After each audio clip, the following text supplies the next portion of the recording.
I am retarded.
What's up, gang?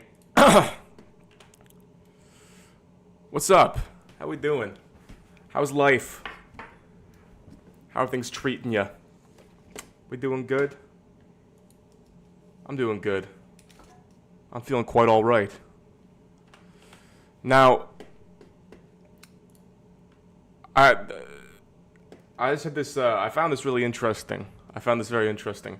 There's a website called FameSwap. And what's interesting about this website is you can buy YouTube and TikTok accounts. Okay? Now, sorry, got so much RuneScape going on in the corner. Look, we can go browse all listings. Okay? And let's go YouTube only. Ooh, a blood rune drop. Okay, I'll take a blood rune drop. So, these are all YouTube accounts that are for sale. You can just go buy these right now. Okay? Let's sort by audience size. Just the names are half blurred. Tell me if you guys recognize any of these accounts here. Because they're all really random. Like this guy. Okay? We have something official. Don't know. He's got his gold play button in his profile picture. Okay? Gold play button in the profile picture. Monetized, 4.5 billion subscribers, no warning, no strike, 280 million lifetime views. 2 million views in 28 days, 8.9 million in 90 days, channel verification badge or any name of your choice. And these are just dead YouTube channels, basically. So we have his, it's some sort of Indian channel. Yeah, here we go. Some sort of Indian channel.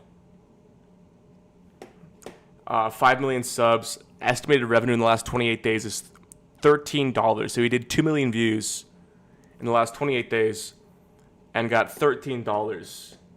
And there's just something so fucking depressing about this page, about this concept. Because, like, you know, how many people here, you know, would love, ooh, a rune medium helm. That's a great drop. That's a good little elkable. I should have brought some nature runes with me, so I could elk up. You know, how many people here would like to have a following on the internet, right? And these are people that did it and got it. And you know what Dr. Dre says? Okay? You know what Dr. Dre says? He says anybody can get it. The hard part is keeping it. Like, who the fuck is this? 2.2 million subscribers, something Fox. This channel has been cleaned and rebranded. I can't see his analytics. I like some of them have screenshot. Some of them have screenshot analytics that are kind of interesting. There was another one I wanted to look at specifically because it was a channel I recognized that I didn't realize was for sale. I'll leave down here. It had like 2.3. Facts, brand, something hacks. Ooh, Grimy Renar and Ensouled Calphite Head. And Chaos Rune Drop. I'll take a Chaos Rune Drop. Man, this is a lucrative task. Where did that channel go? Here we go. This one. Does anyone know? I swear to fucking God, I know this channel. Do you see this profile picture? Does anybody in the chat know what channel this is? Ready to be repurposed for any niche. English-speaking audience with majority of them from USA and Europe. High CPM. Originally, it was a humor/memes related faceless channel, so it can be repurposed into any niche content. Got busy with other projects, so channel got claimed for reused. So channel got claimed. What does that mean? Sorry, one sec. I'm having a stroke reading this. I'm trying to pick up this Grimy Renard weed as well. And, sorry, fire. Sorry, I'm being a fucking idiot right now. Channel got claimed for reused by YouTube poop for using memes. Channel got claimed for reused YouTube poop memes. This can be easily avoided if using commentary / transformative editing. I can't be bothered as I'm invested in my other channels, so selling this for a bargain can be turned into a cash cow, as well as the original content was automated faceless anyway. Damn.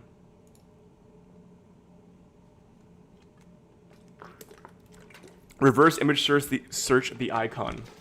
Good call. I think I just might reverse image search the icon. Copy.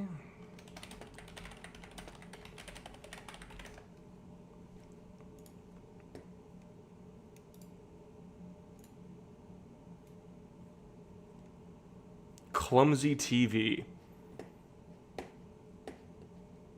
Interesting. Ooh, a little blood rune drop. And another blood rune drop. Come on. We're so back with the blood rune drops here. Stackables? Yo, that's it. We're so back with the blood rune drops here. Clumsy TV. Does anyone recognize that channel?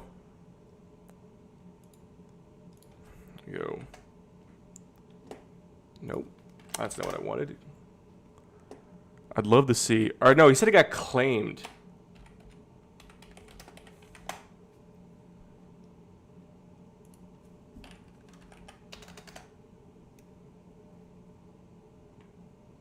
So is it down?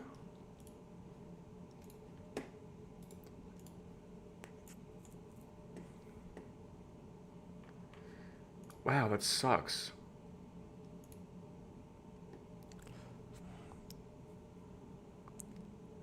Recognize the image, not the name. What happened to the daily news thing? What, reading the news? I can still read the news. I just took the thing off.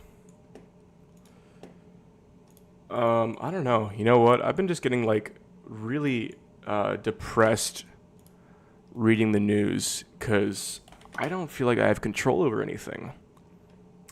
And there's something so disheartening about constantly throwing yourself and spending your precious, precious time. We have such a short amount of time on this earth, and spending it reading, news that. What? So I can talk about it with people?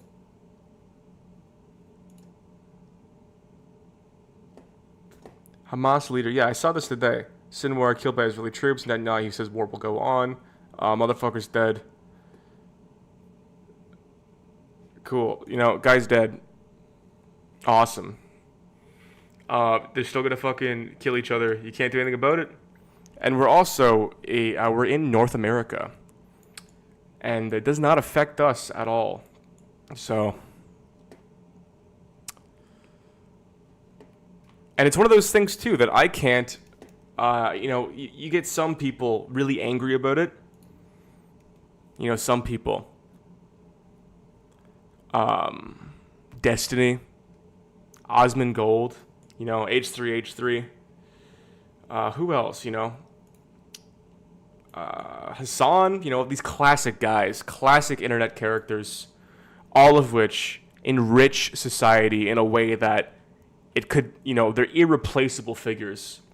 Maybe Destiny, actually. I quite like Destiny. But yeah, the other one's irreplaceable.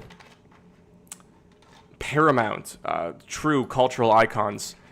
They seem to get really angry about this stuff. They seem to get really, really upset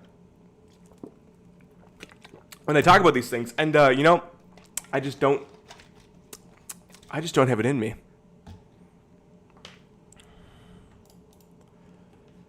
I cannot find it in me. Someone asked me, hey, Art Chad, what's your opinion on Israel-Palestine? I don't know. No matter how much I seem to research it or try to get an opinion, there's not much. I can't get. I don't know. I don't know that dog in me over Israel and Palestine. Ukraine, Russia, maybe. Maybe I could get angry about you. I don't know. I don't know if I can get angry about Ukraine, Russia. I don't know. I might be able to work myself up if I think about it. If I ignored my friends and family, and the things that make me happy in life, and I thought about it all day, I could probably get very upset. But again, what affects these things is politicians and policy. No one is going to. There's nobody in. I don't know. No matter how much you think about it or talk about it, and no matter how big your influence may be, nobody's going to watch your stream or watch your conversation with somebody who actually can make a decision that affects these things and go, you know what? You know what, Destiny, you're right. Or you know what, Norn Finkelstein, you're right. And I'm going to change this. No one has that. No one's going to do that. It's not going to happen. And there's something just like so upsetting about the blood sport of it.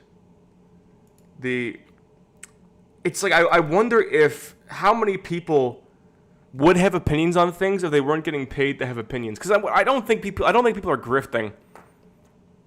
I don't think people are grifting. Like, when Destiny screams about it, or Hassan, I don't think it's a grift. I don't believe it's a grift. I just really believe that, like, the incentive, like, you are who people think you are.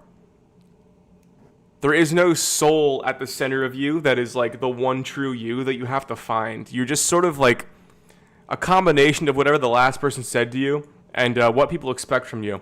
And you'll believe that. You'll get into that narrative,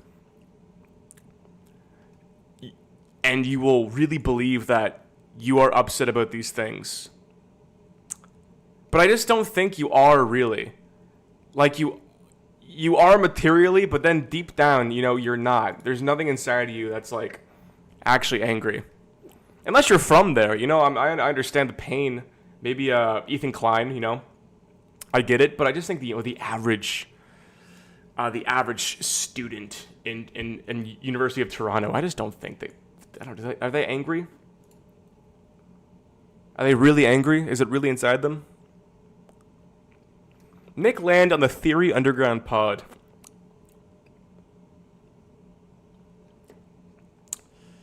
I did see that happened, which is crazy, actually. I don't know what he's done. I have to watch that. Actually, let's pull that up, man. You know what? Fuck it. Fuck the news.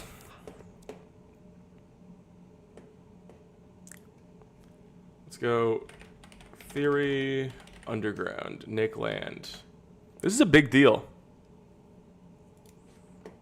All right, everybody, welcome to Theory Underground. What you're about to listen to is an interview that we did with Nick Land last week. Very exciting that he was able to join us, considering how important he is for thinking the situation today. Michael Downs, aka Mikey, of the Mikey Seminar here at TU, taught intro. I got to that. Without nothing human makes it out of the near. How did I find that quote the second I fucking opened the podcast? Nothing human makes it to the near future. As soon as I opened the podcast, I just skipped randomly 7 minutes in. The first thing he says, nothing human makes it to the near future. Also, I always forget he's British. I'm also hiding him. Let's do that. Like leisure time, free of like pressures and stresses, and just literally just live and breathe music, versus a person who's training to be a professional musician, like they're like a Korean going into like K-pop. You know what I mean? Like where they're just being worked to death just so that they can succeed in that environment. It's a different quality of life, and of the product itself is a different quality of music. And then it's like that might work for somebody who doesn't really, they're not, it gets them through the day. We get both? Haven't we got both now? I mean, of course, there's a much larger commercial market for various types of pop music, and people can be more or less cynical about that. But there's still every type of music, isn't there? There's still people who are completely vocational musicians, go to a high music school, become a virtuoso violinist, join an orchestra, and that's a completely viable thing. It's like I'm here. A small number. It's like I'm talking to Nick Land. People that can be kind of the capacity for those people is. Guys, what is? I'd like to hear from you. What's worth thinking about?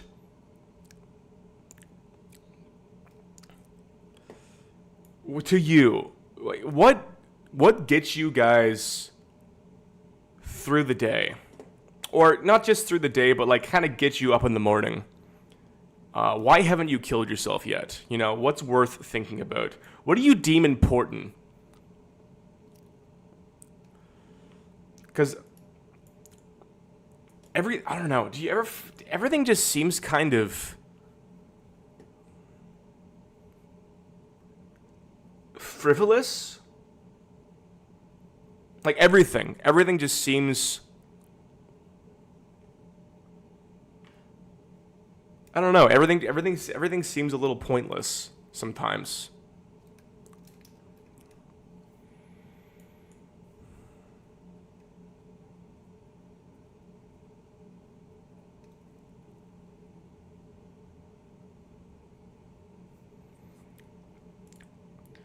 I feel that. I understand. I'm sorry. Phrased the question wrong, because the baseline's fine. I think the recipe to happiness is not hard to find. It's pretty right in front of you. It's like friends, family, sunshine, a bit of exercise, just the basic maintenance of your life to make sure you're not having some sort of, mental, physiological struggles that are going to impede your ability to be happy. But just, I guess maybe career-wise, what are you working towards?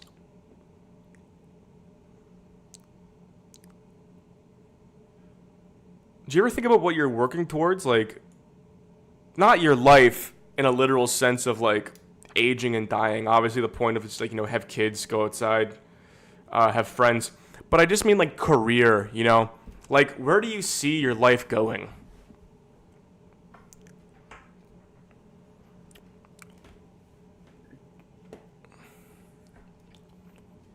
Just winging it. That's a pretty good answer.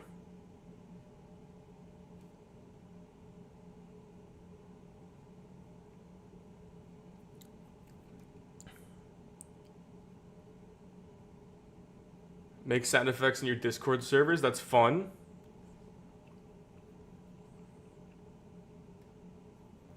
You want to be a writer. What are you doing to become a writer?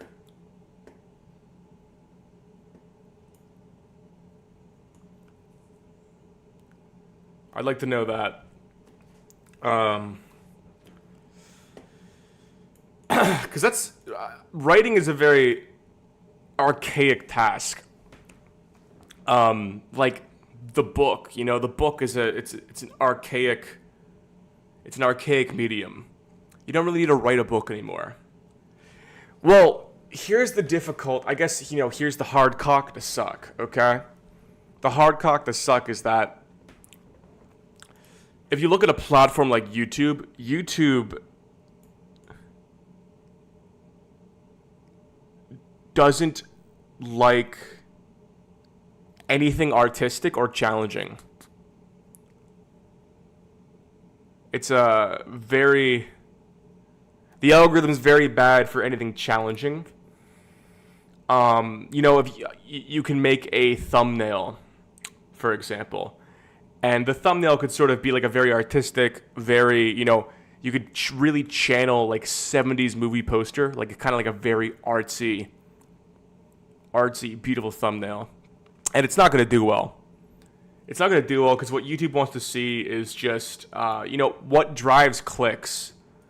And what drives clicks usually isn't challenging because Some of us are more invested in making sure other people make it, and the career is simply a means to do so. Not everyone wants or needs a legacy, but you can care about people who do. Legacy is a strong word. I think legacy is kind of dumb. Legacy is kind of dumb. A defense potion with three things, 3 doses. Where was I at? YouTube values what is expedient, and that's fine. That's the name of the game. I think that's it's important to not get high hopes when you're producing things on the internet, because what drives clicks is what wins. So you're not going to win over people with by challenging them, by challenging them with a piece of media that they have to consider, that they have to sort of chew on. That's not going to fucking do well. It will never do well. I guess you sort of earn that right. And things like that develop over time. Things like that happen over years. Is what it takes for a challenging piece of artwork to sort of be appreciated. But I don't know, everything counters CJ. CJ is still very dopaminergic, though. I think CJ walks a great line of challenging and dopaminergic. It's like a perfect mix. I don't think, if CJ had the same videos, exact same text, okay? Exact same text for CJ. But if those videos were read by a straight dude with a really deep, slow voice and, faceless, 0 views. Or, it'd be like a schizophrenic rambling. You wouldn't pay attention to it. It's a very fine line. It's a very careful balance. Very, very careful balance. What do you think the point of art is? I have no idea. I think art, Mark Fisher, who I refrained from quoting or engaging with too much because he killed himself and he had very depressing takes on reality. And I think his depression was the precursor to his ideas. I'm going to go on a limb and say that, given that he has such a fucking depressing philosophy on everything and then killed himself. And I think if he didn't have depression, he wouldn't have had a depressing outlook on life. So take that with a grain of salt. But he has this great kind of quip about museums and how museums, when we visit a museum, what we're visiting and what we're gazing at isn't artwork. We're gazing at people who used to believe in something. The artwork isn't a representation of just art. You're not looking at a painting of, let's say, the death of Socrates, Jacques-Louis David. You're not looking at that painting and thinking oh, what a beautiful, I guess a little bit, but what a beautiful brushstrokes. Oh, what a talented young man painted this fine piece of artwork. What you're really appreciating is that this comes from an era where there was a collective understanding of what society was, what God was. Also, this is for actually finishing the prosperity thank you. of letting it trot out of fear of metrics or impact. The meta does not reward nuance or research that often. So CPM supplement. Good job, Brogs. I appreciate that, thank you. Yeah, that video is fucking bombing. We'll see how it goes tomorrow. I feel like a lot of my audience, maybe not not the chat, not you guys, but my wider audience who aren't engaging with me that intimately I have so many subs from the Gen Z archetype videos. I have so many subscribers from the Gen Z extreme just videos that did really well. I mean, the Gen Z is the most extreme generation, has like 600,000 views. I have a lot of subscribers from those videos. And I don't think those people are going to, like the people who subbed from that, like the 10,000 people that subbed to me from that video, aren't going to watch a like geopolitics video about Honduras, right? So I sort of understand why those videos aren't doing well. But yeah, the video's not doing very well at all. The museum thing. Yeah, someone said, are you saying a museum is kind of like a church? Yeah, a museum is like a church. You're gazing at artifacts representing a time in which people believed in something collectively. When you're like no one would make, there is nothing analogous to the death of Socrates. There's nothing analogous to like Goya's paintings in the sense of what they represent, because they represent like a collective understanding of greatness. They represent like modernity. They represent growth. They represent progress. They represent like a higher sense of being, and they represent like a belief in something, right? Whatever that something is a little nebulous, but they represent a belief in something. And I think we really like the idea of going, but like looking at a museum and being like, oh, these people, this is what society used to be. This is what culture used to be. People used to like do something.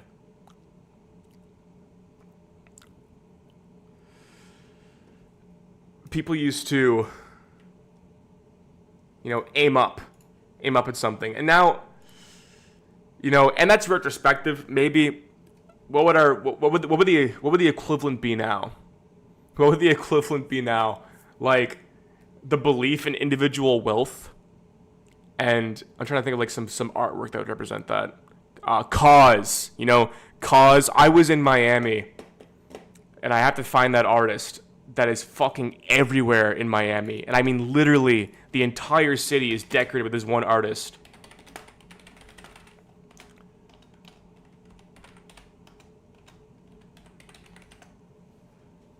Miami artist sculpture. I know it the second I saw it because they fucking sucked. They're so stupid. This guy, yes, Romero Brito. This fucking guy.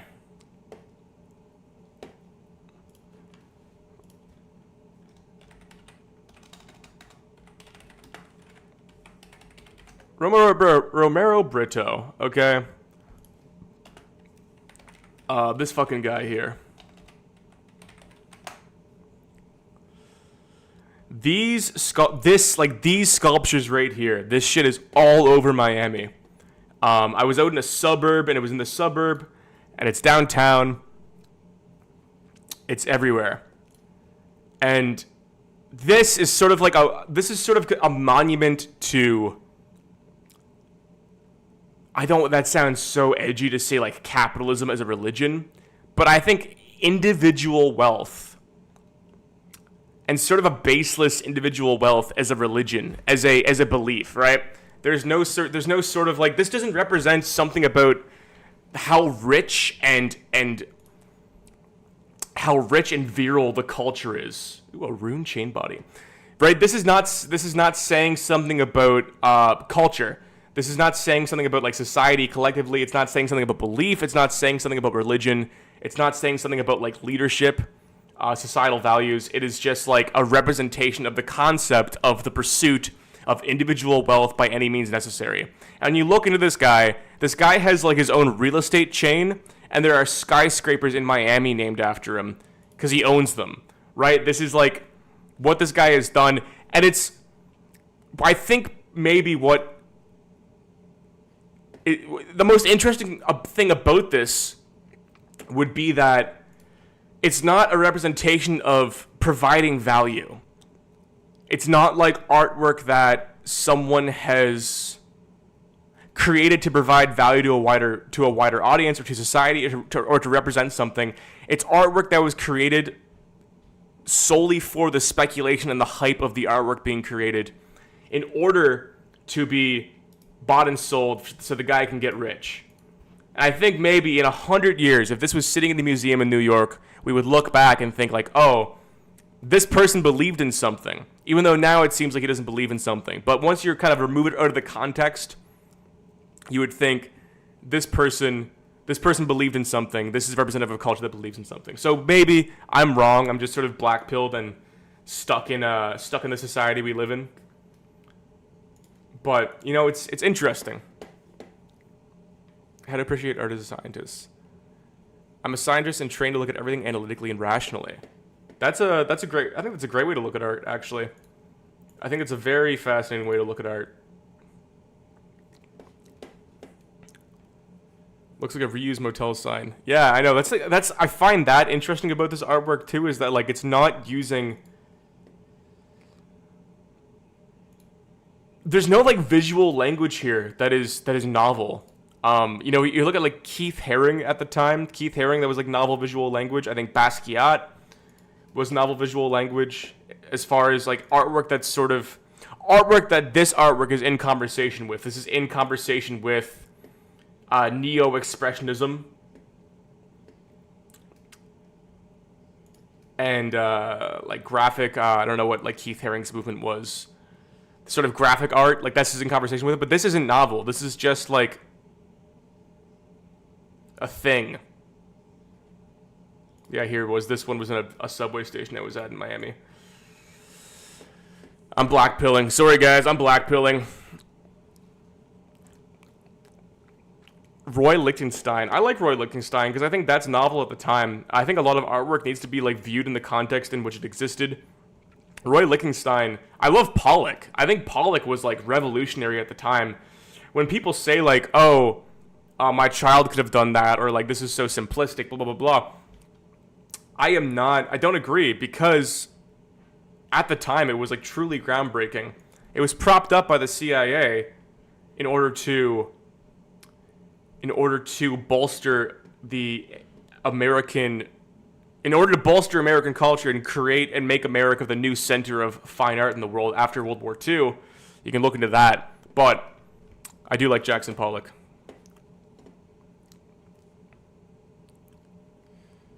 Really like.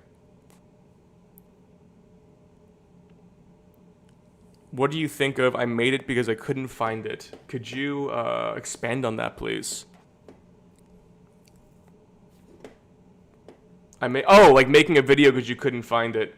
I just think too much. I have too many ideas. And I think YouTube gives me a place to flesh those ideas out. Because I really can't, I don't know. I just like think constantly about things that don't fucking matter. And I really need to flesh my ideas out. Also, someone told me my mic. I was watching a lot of the JJ clips. Also, if you're here, hey, like this stream and subscribe to the Clips channel, ArtChad Live. Little Clips channel going on there if you like the, you want to look back on some stuff. But someone told me my mic was really gainy. I watched this back. My mic sounds like shit in those episodes. Adam and Dagger. Oh, that's a garbage drop. This is a good little task. I like this Caliphite Queen task. I'm really mining some fucking Slayer XP here. This is great. What's my Slayer level? Slayer level is 64. Oh, life's good, man. Life is good. Where we at? What's up, DJ Cohen? Get more and more distinct with each release. Hey, I appreciate it, man. Thank you. Thank you very much. I might go back to, I was talking about this on the last stream, but I think I'm gonna go back to like an older ArtChad video style on my next one, because I don't know, you know, I like experimenting, I like doing what works, and not everything works all the time. And the Prospera video I just released, not doing well, and I think I'm gonna go back to green screen. I'm gonna go back to kind of like a classic. When I say classic, I mean like 11 months ago, but like classic ArtChad vibe. Because I think, I don't know. At the end of the day, I want my stuff to do well. What's up, brother? Time to crash the ArtChat stream with me, Dre, and today's studio guest, Anna Fern. Wow. Look, a woman on the ArtChat stream?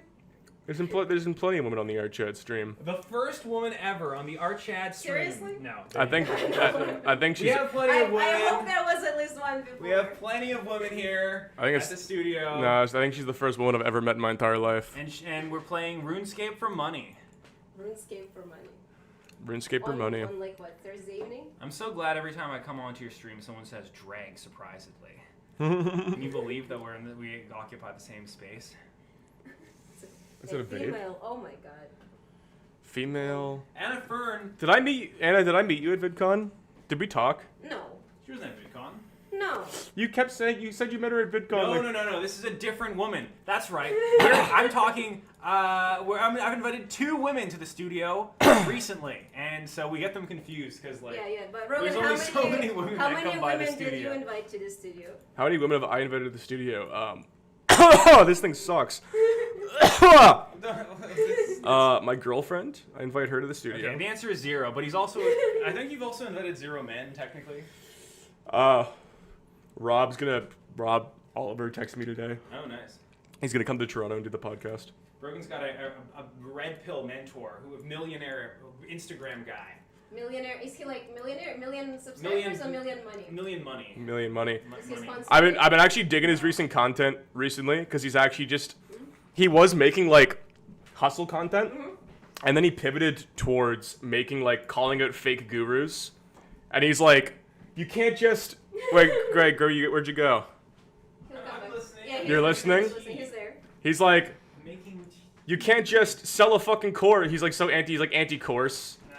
He's like, you can't just sell a fucking course. Everything is free. Free knowledge. Yeah, you can't just pretend like you're famous and then sell a course for something you never did. I've been liking his pivot recently. No, it's better pivot. Yeah, but he is an interesting guy. He like sold a supplement company for like $50 million. Yeah. So is he giving something to you? He should sponsor you. No, we chatted here and there, but I want to get like I'm satisfied with this position. he seems interesting. Yeah, we Satisfied gotta with this get Rob Dyer in the studio. Rob Oliver. Rob Dyer, who is another self-help guy that I used to listen to because he had a podcast. You think you're gonna get help or what? Like inviting so many self-help guys. They only know how to help themselves. The problem with self-help guys is they don't know how to help other people. But you invite them. So I you hope? Yeah, I hope that if they help themselves enough, it'll rub off on me. I think if you want to be a great self-help guru, the best way to do that, like pragmatically, is to be an excellent example of a man. Just be a stand-up example of a man. Just be like a great man, and like don't yap about it. Just like exist as a great person, and then when someone asks you for advice, give like one-off, very wise quotes based off of your rich lived experience. I think pragmatically, to be a self-help guru that actually does something, that's how you would do it. But you know what the problem is with that, Greg? What's the problem with that? Can't monetize it. Can't monetize Yeah, I was it. like, how is that gonna make you internet famous? How's that gonna make you internet money? It's not. Idiot! You fucking thought! You thought it would make you money! You can't do shit. That's why you gotta yap. Yep. Hour a day, every day. Well, this is one of the points Rogan very succinctly makes of a philosophy, is that if the secret to living a good life isn't very complicated. It's family, friends, love, but then you gotta put all these words on it that make it much more complicated, so that you can sell it as a book. That gap of complexity is where all the money is. The academic gap of complexity. What do you think about that, Anna Fern? What about the? Oh yeah, that's true. And then you sell another book with the same content, different title. Huh? Another book? Same Yeah. content, different title? Yeah. And we just keep doing that over and over again? All women are queen. All Women Are Queen book. I like how some guy's like, you know what? Life is suffering, and then another guy is like, I don't know about that. And then that's it. That's philosophy. Drake, what's your vibe check on Nick Land on Theory Underground? Do you see that? Nick Land was on Theory Underground. That's I didn't a watch it. crazy I get. didn't watch it either, but that's But a it's crazy there. get. It's there. I think we should all watch it. I put it on for 3 seconds. Anna, what do you do? Today or Pull it in up. general? Pull it up. Pull it up. Anna Fern. I do YouTube stuff. Ooh, Anna Fern. Then God said, Oh, I need to Let- change my. I make video new essays video, yeah. about socio-political discourse and fringe online culture. How looks maxing destroys men. Oh, you made a looks maxing video? Yeah, I made a looks I just released it today. Oh, nice. Good for Yeah. you. Have Oh. you seen my black pill video? Yeah, Oh, thank you. that one is also good, but that one is mine is slightly different because I do. Yours is slightly better. Well, it's like 3 times as long. No, yours is also good. Don't say like that about yourself. Why would I you? thought you were gonna say that. I thought you were like, yeah, I saw No, yours, but I'll mine be was like mine's this. slightly Why better. are you so mean on your while you're live? Oh my god. Nationalism and blasphemy of online Jesus memes. Yeah. Hot from Some the stuff video like games. Okay. Ooh, a little hit I only here. have like one video that people know, which is the Compass video, Exploring the uncanny culture compass of late capitalism. where I put like all the cultural movements on the political compass because people like when you put everything into axis, like XY. Yeah, Easy. people like their frameworks a lot. Yeah. I think it's very important you get a framework. Yeah, like it's also like I mean like it's a in a way it's like an easier content to do, but also people like it more. I mean, you simplify things. It makes you feel good because somebody tells you the points that you like. I agree. I like Throw a little bit of philosophy there. That's good. a little philosophy, little tier list, little iceberg. You know our friend Duncan. Do you know Yeah. Oh yeah. Duncan Clark? That's his whole career. That's what he built his That's like all that he does, right? Like he just does like the like That's- iceberg. That's what he built his career off of. The Afterlife tier list, 2.8 million views. Somebody should give him like a little iceberg, of, like plexiglass or something. No, you know what I like to think about with Duncan when it comes to Duncan. Cause I'm like I like 1 second. I gotta reload my dwarf cannon here. Oh, I just think like how I absolutely do not look like my thumbnail right now on your stream. The one that I made for the for the black pill. This video, you know, we got 2.5 million views for 2 hours. I watched that one, but the thing is, the problem is I don't remember what it's about. I think if you want to make a year's salary off of one YouTube video, that's a great example of making a year's salary off one YouTube video. Yeah, it's good. I do gotta add my you know what I gotta do? I gotta add my my Stream Elements Dono link. So Cause people send you money or what? yeah, for TTS, because YouTube steals 30% of your ad revenue. Yeah. Overlays, revenue, chatbot. Okay, give money. I'll just say chat. Give money. Cash. Page settings. Woman in the chat. I'm not dressed appropriately to collect the donations, but you know, please. Okay, I'm gonna get myself out. Oh, sorry, I gotta just find something real quick. Yeah, Bye. I'll be here. Bye. I'll be here. We'll leave you alone in your solitary confinement. Thank you. Can you close that door too? Yeah. Thank you. All right, guys, we're so fucking back, dude. We're so back. Page settings. Where is the link? Design. Our chat tipping page. Panel setup.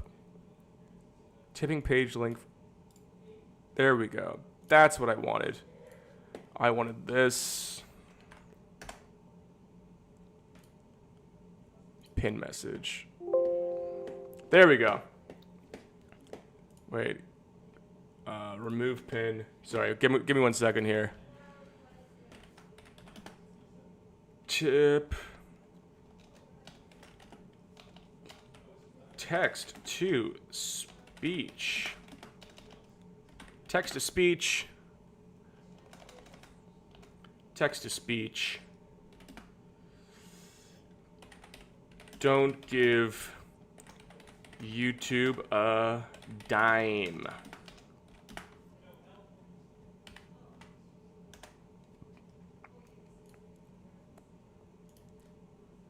There we go.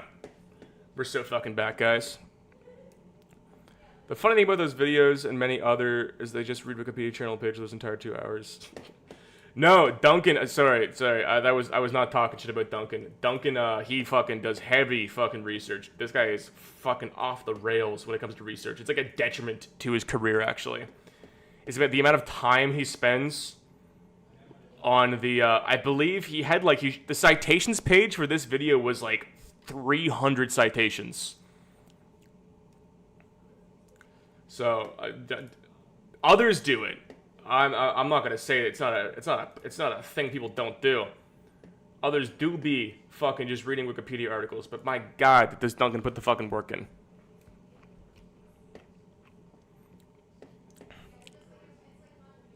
What's the appropriate ratio of... What is the appropriate ratio of circle overlap in the Venn diagram of art and research? I think the best way to research, the best way to research a video, or an essay or something you want to write, is I want you to imagine the research like an iceberg, okay? Where there's the research. Oh, what's up, Duncan? I was glazing you, actually. That's so fucking funny. I'm glad. It's like that was serendipitous. I was glazing you, and then you popped in here.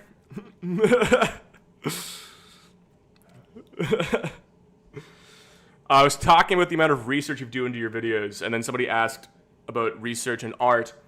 I think a good way to think about research for anything, anything sort of artistic or creatively directed, is that there's an iceberg. The tip of the iceberg is the research that people see in the finished product, right?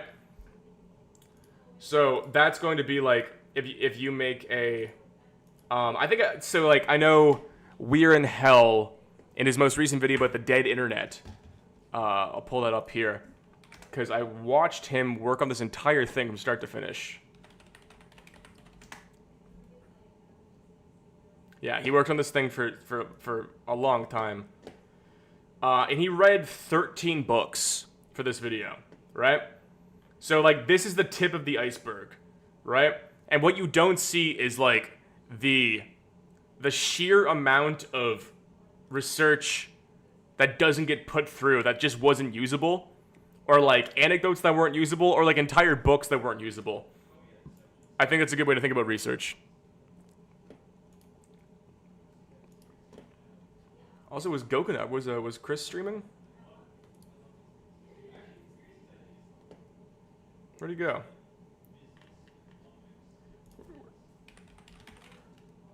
Gokunaru's stream? Gokunaru's stream on a Thursday? Yo, you crazy. Like 5 minutes because I'm fucking brain dead. Yeah. Here we go. It's Goku. I don't deserve the right to vote.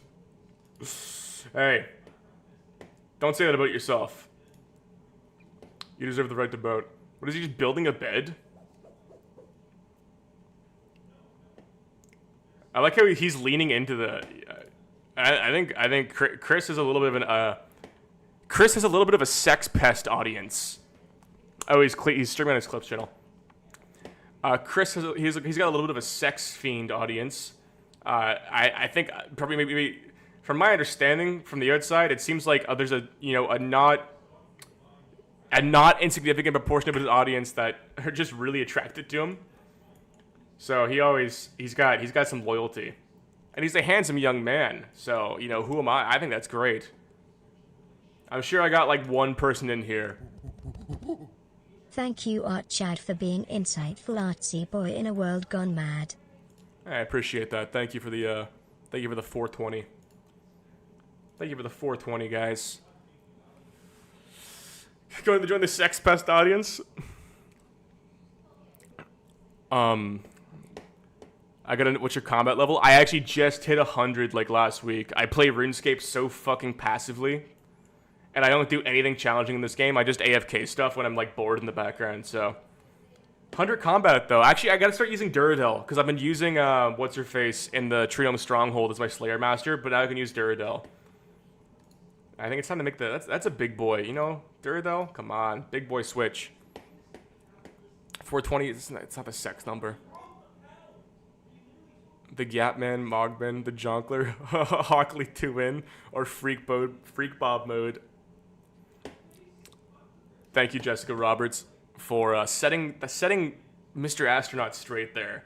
I'm glad. I don't know how long he's been on this earth not knowing that 420 wasn't the sex number. When he's on the jonkler. Thoughts on YouTubers becoming delusionally arrogant and thinking they're smarter than they really are? Yeah, I think always be humble, or if you're not humble, you will get humbled in a fucking hard way. You will always be humbled. You will always be humbled. Be prepared to be humbled all the time. There's no YouTuber. I don't know any YouTubers. Maybe the YouTubers who are like doing YouTube on the side because they had like Mr. Beat, maybe, or like I think JJ's a great example. JJ's like a career. Like JJ's opinions from the world come from his experience in like politics and being like a TV host and shit. So I can't do another glazing JJ stream, but yeah, always stay humble. Always try to stay a little bit humble. I'll take a 1488 donation.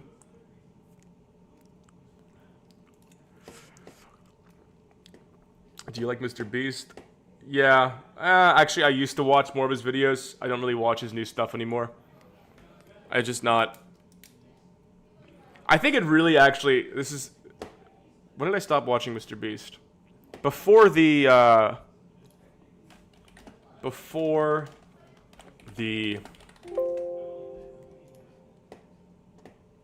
Beast anti-Semitic billboards. Oh, Jesus Christ. Here we go. Jimmy Beast. James Beast.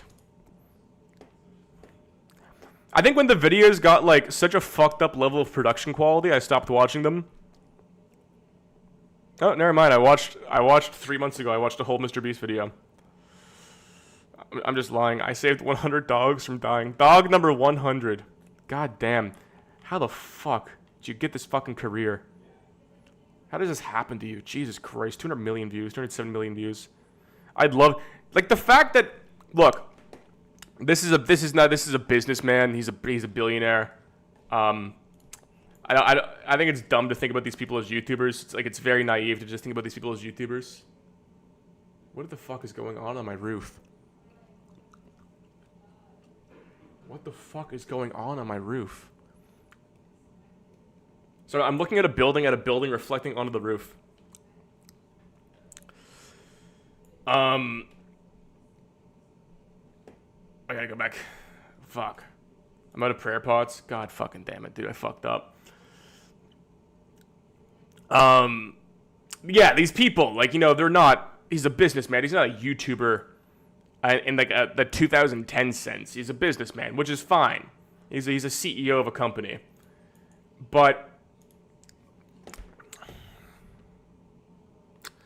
what was I going to say? I lost my fucking train of thought. Oh, no, sorry. This guy has a YouTube Studio app on his phone. The same way, like, I have a YouTube Studio app on my phone, and my YouTube Studio app says, like, oh, your video got 60,000 views. Like, you know, like, my numbers. This guy has the same app that says the same things, but they're just his numbers. Where it says, like, monthly earnings, and mine says, you know, whatever it says. And then his says, like, 18 million in AdSense revenue.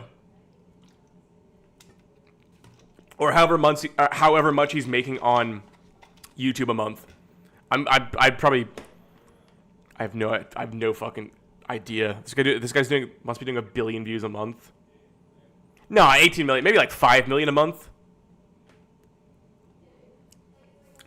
Yeah, no, he's on the same hedonic treadmill. He's looking at his YouTube Studio app, looking at the 6 or the 10, being like, oh, fuck me, it's over.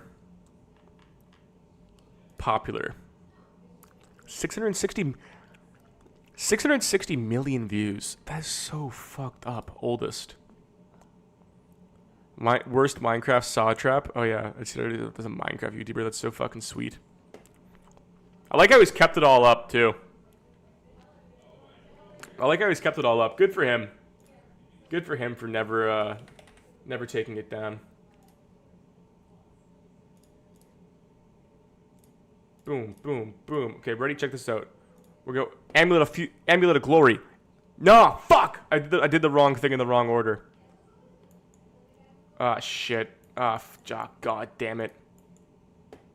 You know what? We're fine. We're fine. The PewDiePie era was 5 years ago. That feels like so long ago to me. I remember being in junior high in grade. Oh my god. You want to know how fucking long these people have been around, dude? I was 12 years old, and I remember seeing a guy in grade 7 with a Brofist shirt on. You know, like it's insane how pervasive, how long this shit's gone on, man. That's like 2010. How long ago is that? 14 years ago? I guess, I don't know. Time passes weird when you're... Actually, that guy from One Direction just died, right? That guy from One Direction just died, and I was like, oh, I was expecting him to be like 40 for some reason. And I found out he's 31. I'm like, damn, this guy is 5 years older than me. And he died of a drug overdose after having an extremely successful music career. Or some sort of drug-related accident.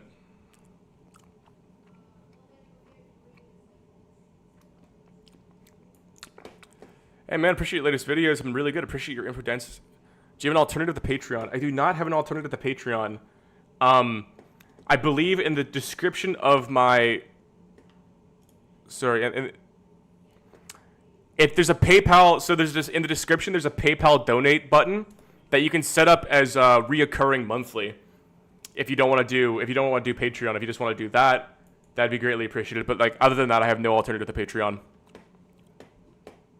He was doing coke. You know what? The amount of times I've almost died from doing coke on a balcony, so I'm not gonna judge him. I love people get so fucking melodramatic when these people die of drug overdoses. I'm like, you didn't see it coming? What do you mean? It's like, oh, I can't believe. Oh, I just can't believe he would do that to himself. He would get all fucked up, and then jump up and then fall off a balcony. It's like, what do you mean you can't believe it? What world do you live in? You can't believe that he got fucked up and fell off a balcony? Are we on different timelines here? That's totally believable. I've been there like 8 times. And me and everyone I know has been there like so many times, just like brushing shoulders with death because of putting ourselves in precarious situations while fucked up on things. But yeah, rest in peace though. Real one. It always is, it's sad.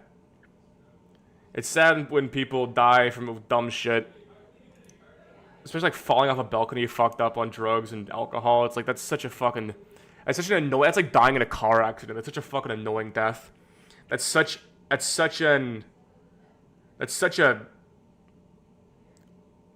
unglamorous death. What type of PC do you have? Ooh. I think I run a 3060. Yeah, I have a 3060. Whatever the top end, I got it in 2020. So 3060, whatever the top end AMD processor is. It's Asus TUF Gaming, something like that. The 3060 has been starting to chug a little bit. I think it's might be time for an upgrade in the next like 5 years. Time for an upgrade in just a little bit. Just a little bit. I'd like to know, what do you guys... Okay. I'm gonna get a little vulnerable here, guys. I'm gonna get a little vulnerable here. I have been pretty black-pilled on, you know, baseless cultural commentary and artistic commentary. You know, philosophy, pretty black-pilled on it. And my recent sort of foray into, like, politics and history has been this desire to be, like, learned, you know? To be well-read, well-researched, and to talk about things that actually matter to me. And I don't know. I don't know about it. I don't know. You saw me on Charles' stream last night. That's funny as fuck. Yeah, all the MDE guys have a fucking $15 chat read. Can't afford that. I wanted to talk to him. I wanted to ask him a question.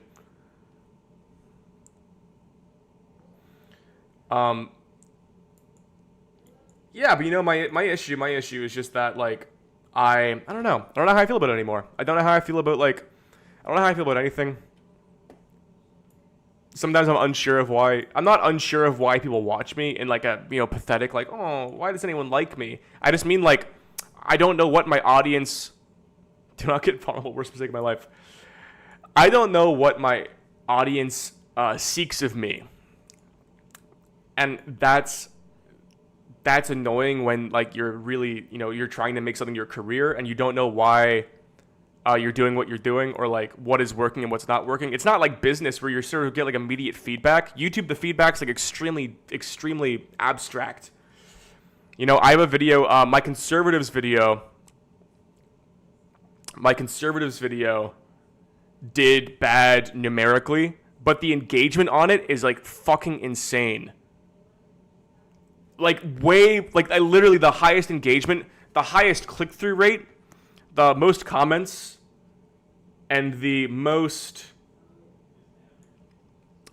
click-through rate in comments, and then like the highest like to view ratio I've ever gotten. And I remember like watching the first couple hours of that video, and I was like, damn, this video is gonna like fucking explode. Like I was like, oh, this video is gonna go like crazy viral. And it stopped at 40K and died. Right? That video has more comments than videos I've released that have like 300,000 views. The video has 40K views. So I'm like, I don't even know how to read the analytics anymore, because the analytics don't make sense to me.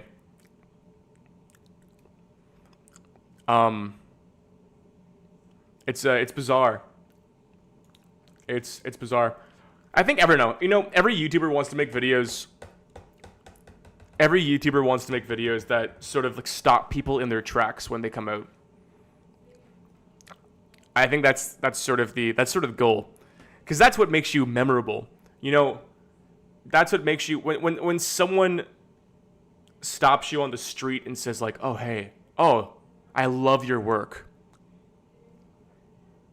I love your work." You know, that's a wonderful comment, because there's people out there like no one recognizes that have like way more views and subscribers, because no one, like, they release a video and that video just kind of goes on in the background. They're like, oh, whatever, you know. I think like Yes Theory, that's a great example. I love Yes Theory. That's a wonderful channel. It's a wonderful YouTube channel, and that's someone that, like, when that video comes out, I'm like, oh, I gotta watch this video. Started watching after your African incels video. Yeah, that one did really well. I'm surprised how, like, I guess for like a geopolitics video, I guess, like, I don't know, culture. I like culture. I mean, I like the art videos, but I like contemporary culture, and I like trying to create a taxonomy and like a flow of why things are the way they are. Just trying to like figure out like what is happening and why it's happening.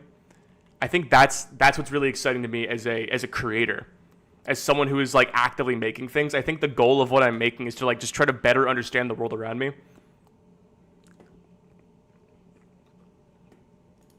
So I can do like the Incel Africa video, or I can do like a Prospera video, and then I can do a video on like art, and that's you know, it's all sort of the same thing. I guess it's just a matter of, I don't know. I think next video is gonna be like next video is gonna be YouTube drama. Next video is gonna be fucking YouTube drama. Start watching up the Capitalist Realist video. Damn, it was like 2 years ago. You're fucking OG. Goddamn, boy.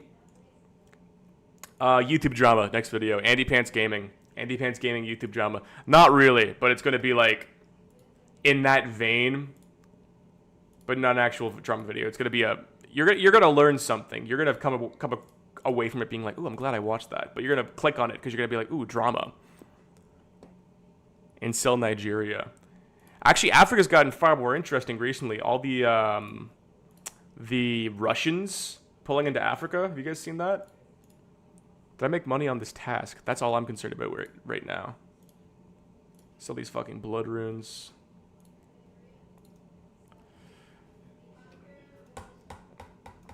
Worldview's unique. Thank you. All your worldview's unique. Yeah, I appreciate that. Yeah, Atticus John. I agree. I think that's what I mean, like, commentary. Look, we've really broken our language with the words we use to describe things. Because you're like, oh, it's a commentary. I'm a commentary channel. This is a commentary. Like, what is commentary? You know, like, what is talking about culture? Is that commentary? It's like like you're talking about things. That's not a genre of YouTube video. That's not a genre. That's not a niche. Talking about a concept isn't a niche. So it's commentary is a weird term. Like YouTube drama, that's a channel niche. That's a thing you can get into. But yeah, just saying commentary is weird. Same with like video essay. Like, what is a video essay? An essay that you read over a video. So it's like just a scripted video becomes a video essay. It's really weird. These terms like just absolutely mean nothing. Which is fine. I just wish we had like better words to describe it. Ba ba ba. Shabadi shabadoo. Exchange. Sell that empty amulet of glory as well. I made like 100K off that task. That's nice. Video essay is such a fucked up term. Yeah, no, it truly is. I think your perspective on YouTube video creation as art is a valuable one. Appreciate that you avoid falling in a millennial trap of thinking it's activism to make videos or something. Yeah, I think maybe that's the... Look, I understand why that's a millennial trap. I understand why it's a trap you fall into as you age, because... My personal experience, not to get like too universalist about this, my personal experience is as I get older, I find things become like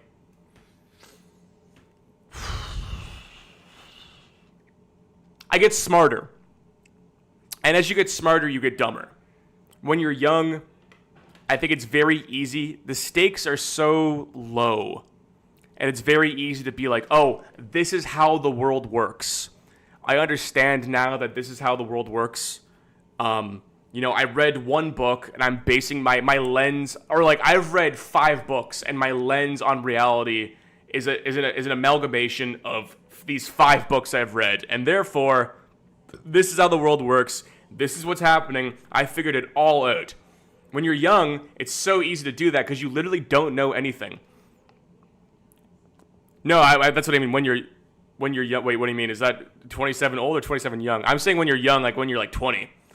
When you're like 20, it's really easy to do. But as you get older and as you just get more educated, more learned, you get a nuanced perspective. It becomes a lot harder to make sweeping claims about reality because you're sort of acutely aware of how much you don't know. The more educated you get. And I think that's why as you get older, you start making things and you start producing things that are less avant-garde because you're like, well, you get more careful, right? You get a bit more careful. You get a little bit more careful. Or the alternative is you get fucking stupid and radical and ideological because the crushing reality of not knowing anything scares you. And then when you get scared, you retreat into ideology because at least when you have a lens, when you have a Marxist lens, like a Marxist-Leninist lens or like a Groyper lens or a conspiracy theory lens, you know, if you view everything it's like a religion, right? It's literally like a religion. It's literally like a religion. The same way if you're a religious person and you kind of retreat into Christianity as your worldview, you retreat into Christianity as your lens to view things through. And everything starts making sense when you have this axiom, when you have this umbrella covering the happenings of the world. You know, God, you know, like God made this happen, or I have to follow God. You know, like I have to follow like the 10 Commandments, whatever your interpretation of your own religion is. I mean, conspiracy theories, ideologies are the exact same way. If you look at everything with complete distrust of whatever it is because you're conspiratorial, that is exactly like a religion because it's comforting to do so. It's comforting. It makes the world make sense when you have a blanket distrust of reality. If you're a Marxist and you look at everything through a Marxist lens, same thing. You have this kind of worldview. You're not really engaging with things on the complicated and I'm being hyperbolic. I know plenty of intelligent Marxists who are Marxists because they're gotten there through like a genuine non-cowardly way. But when you look at these things through a lens that is going to tell you that is going to explain how the world works to you, it feels a lot better, and it's a lot better for your ego than it is to just accept that everything is fucking complicated and it's really, really hard to say anything about anything. And to get to the point where you can even have a valuable opinion takes so much research, so much time, so much learning to get there. Emotional intelligence is something we almost develop and most don't take it seriously. But isn't it objectively better to follow a religious ideology if it makes the world make more sense? I mean, yeah, for the individual. Look, that's the thing. I think where I disagree with the sort of neo-Gen Z... I gotta stop. I fucking hate the term Gen Z, too, because, like, you put Gen Z in a YouTube title. My Black Pill video bombed. I changed the title to, like, why Gen Z took the Black Pill. I got 100,000 views in, like, 2 weeks after that. I fucking hate the term Gen Z. It means nothing. It means nothing. It only means, like, white men and women who were born with the internet, and they also grew up in a city that, like, was with the culture and with the times. Like, you lived in the Queens or Mississauga or, like, Anaheim. Like, you grew up in a suburb next to a big city. Because, like, Gen Z means nothing to me. I grew up in the middle of nowhere. I did not have a typical, Gen Z experience up until... I didn't really feel like I was part of the real world until I moved out of Nova Scotia. So, Gen Z, dumb term. But my issue with the Gen Z Christians and the Gen Z Tradcasts is that they aren't coming at religion from a genuine sense. People who are, like, agnostic or atheist their entire lives until they turned, like, 18... and then decided all of a sudden, it seems that societies that all collectively follow a single religion seem to work better, and religious people are happier. Therefore, I now believe in God, and I now believe in the Bible, and I believe in Jesus Christ. You can't do that. That's not how religion works. You can't, like, have your entire... You can't just pick to believe in... And I mean... Believing in God is one thing. I'm religious in that sense. Like, I believe in God. I pray every night. But to be like, the Bible is true, and the Bible and the scripture of the Bible needs to be followed because it's a true document, right? You can't just decide to believe in that simply because you like the aesthetics and you like the outcome of believing it. When you become an adult after being agnostic or atheist your whole life. It's I don't know, it's copy.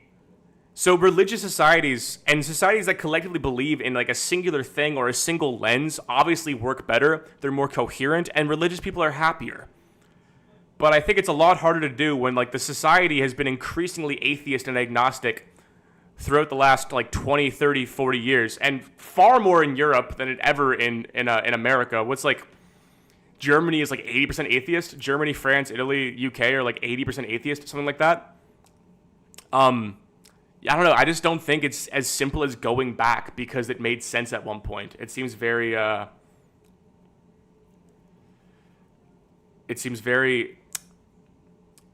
very grasping. It's very grasping at things. I think we have the position in front of us to do something new and try to create something new.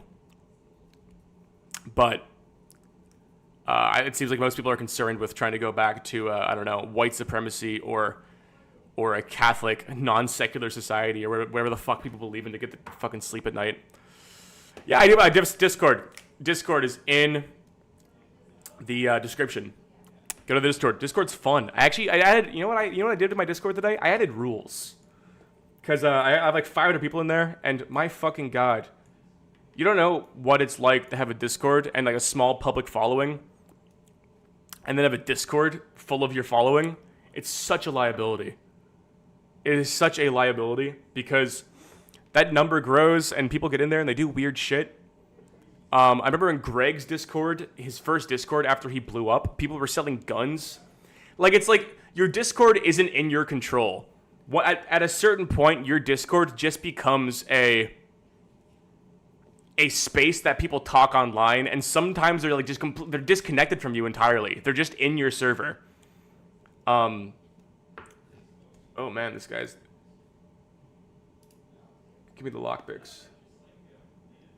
Mind rune, goddamn. That guy went crazy. That guy just did a whole bank drop. Yeah, Discord, huge liability. So I added a bunch of rules today. Just like very objective, cut and dry. Not hard to interpret. Not gray. Just like don't say the N-word. Don't call anybody the N-word. Don't call anybody the F slur. You can't, it's 18 plus. It's 18 plus, for the love of God. Don't join if you're fucking under 18. It's 18 plus. Don't post gore or porn. That's an immediate ban. You know, simple stuff. Simple stuff that like you can't cross. There's no gray area. Actually, the gore one. Goodbye, Blubhub.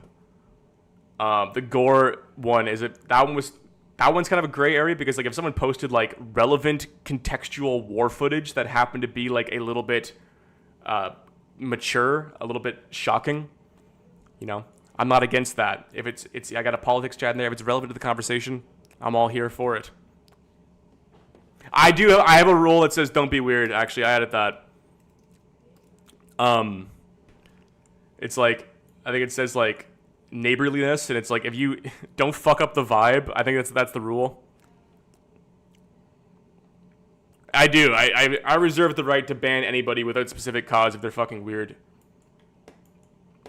That's what it's all about, baby. Okay. I gotta buy prayer potions here. Let's buy 6 prayer potions. Fuck it, dude. 6 prayer potions. And not only that, we're gonna take a super combat potion with me as well. And then we're going to go to the Ferox Enclave. Pot up. Different than Identity. I love getting perfect clicks through walls in RuneScape. It's so fun. I'm weird. You're going to ban me? Potentially. If you're fucking weird. Just don't be a... Oh, man. Sex pest? The word sex pest has been on repeat in my head for, like, weeks now.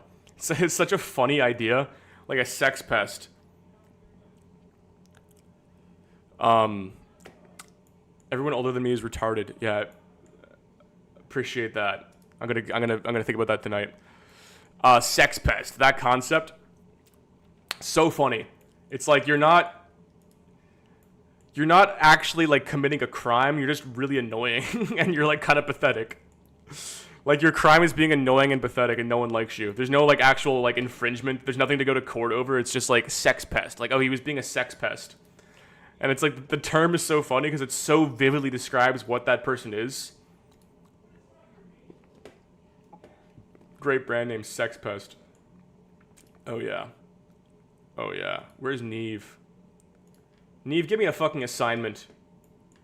126 fire giants? What an ass fucking... What an ass task. That is an ass task. Oh, it was such a stupid task. The Sex Pestos. Bussy. What is the aesthetic beauty of RuneScape? There is none. That's the best part of this game, is that it's the most expedient graphics you could possibly have. The graphics, like, RuneScape could just be a screen of numbers and letters. There could be no graphics, and it would still be popular. Actually, the gear is kind of cool. It's kind of cool to, like, bank stand. Do some bank standing. Like these people right here. Like this guy. This guy's decked out in his scythe. Like this guy's wearing like if you were to sell everything he's wearing, that's like probably $1,500. What do you got? Fire cape. Here we go. Like Pegasians, Tebow, whatever the new armor is. That's expensive. I'll take a dab. He's got the that fucking pet, that crazy pet. I did Jad, like, I just don't have the time to sit down and try it, because I tried, like, 4 times and failed. And, I don't have the time to, like, haven't got around to it yet. To be frank. What do I need? I need a cannon I need a cannon these fucking fire giants, for sure. You did first try. God damn it. Good for you, bro. Proud of you.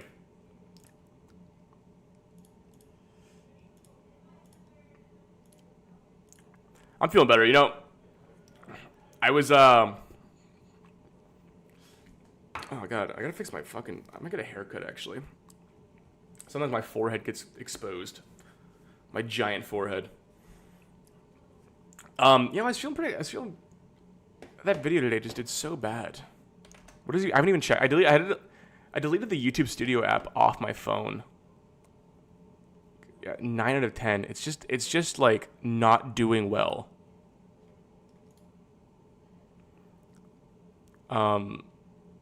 It's just not doing well. I don't know why. Don't know why it's not doing well. It's doing so bad.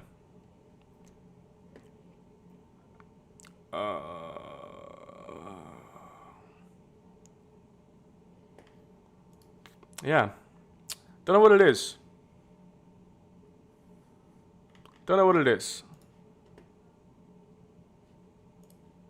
What's the click-through rate on it? The click-through rate's low. The average view duration's low. Like, everything's just fucking low on it. The concept is a little vague. The hook is decent but hard to sell. Weird. I thought my hook was great. I guess it's trying new things, though.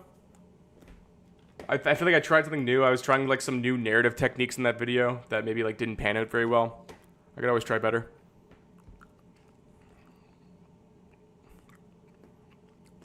Yeah.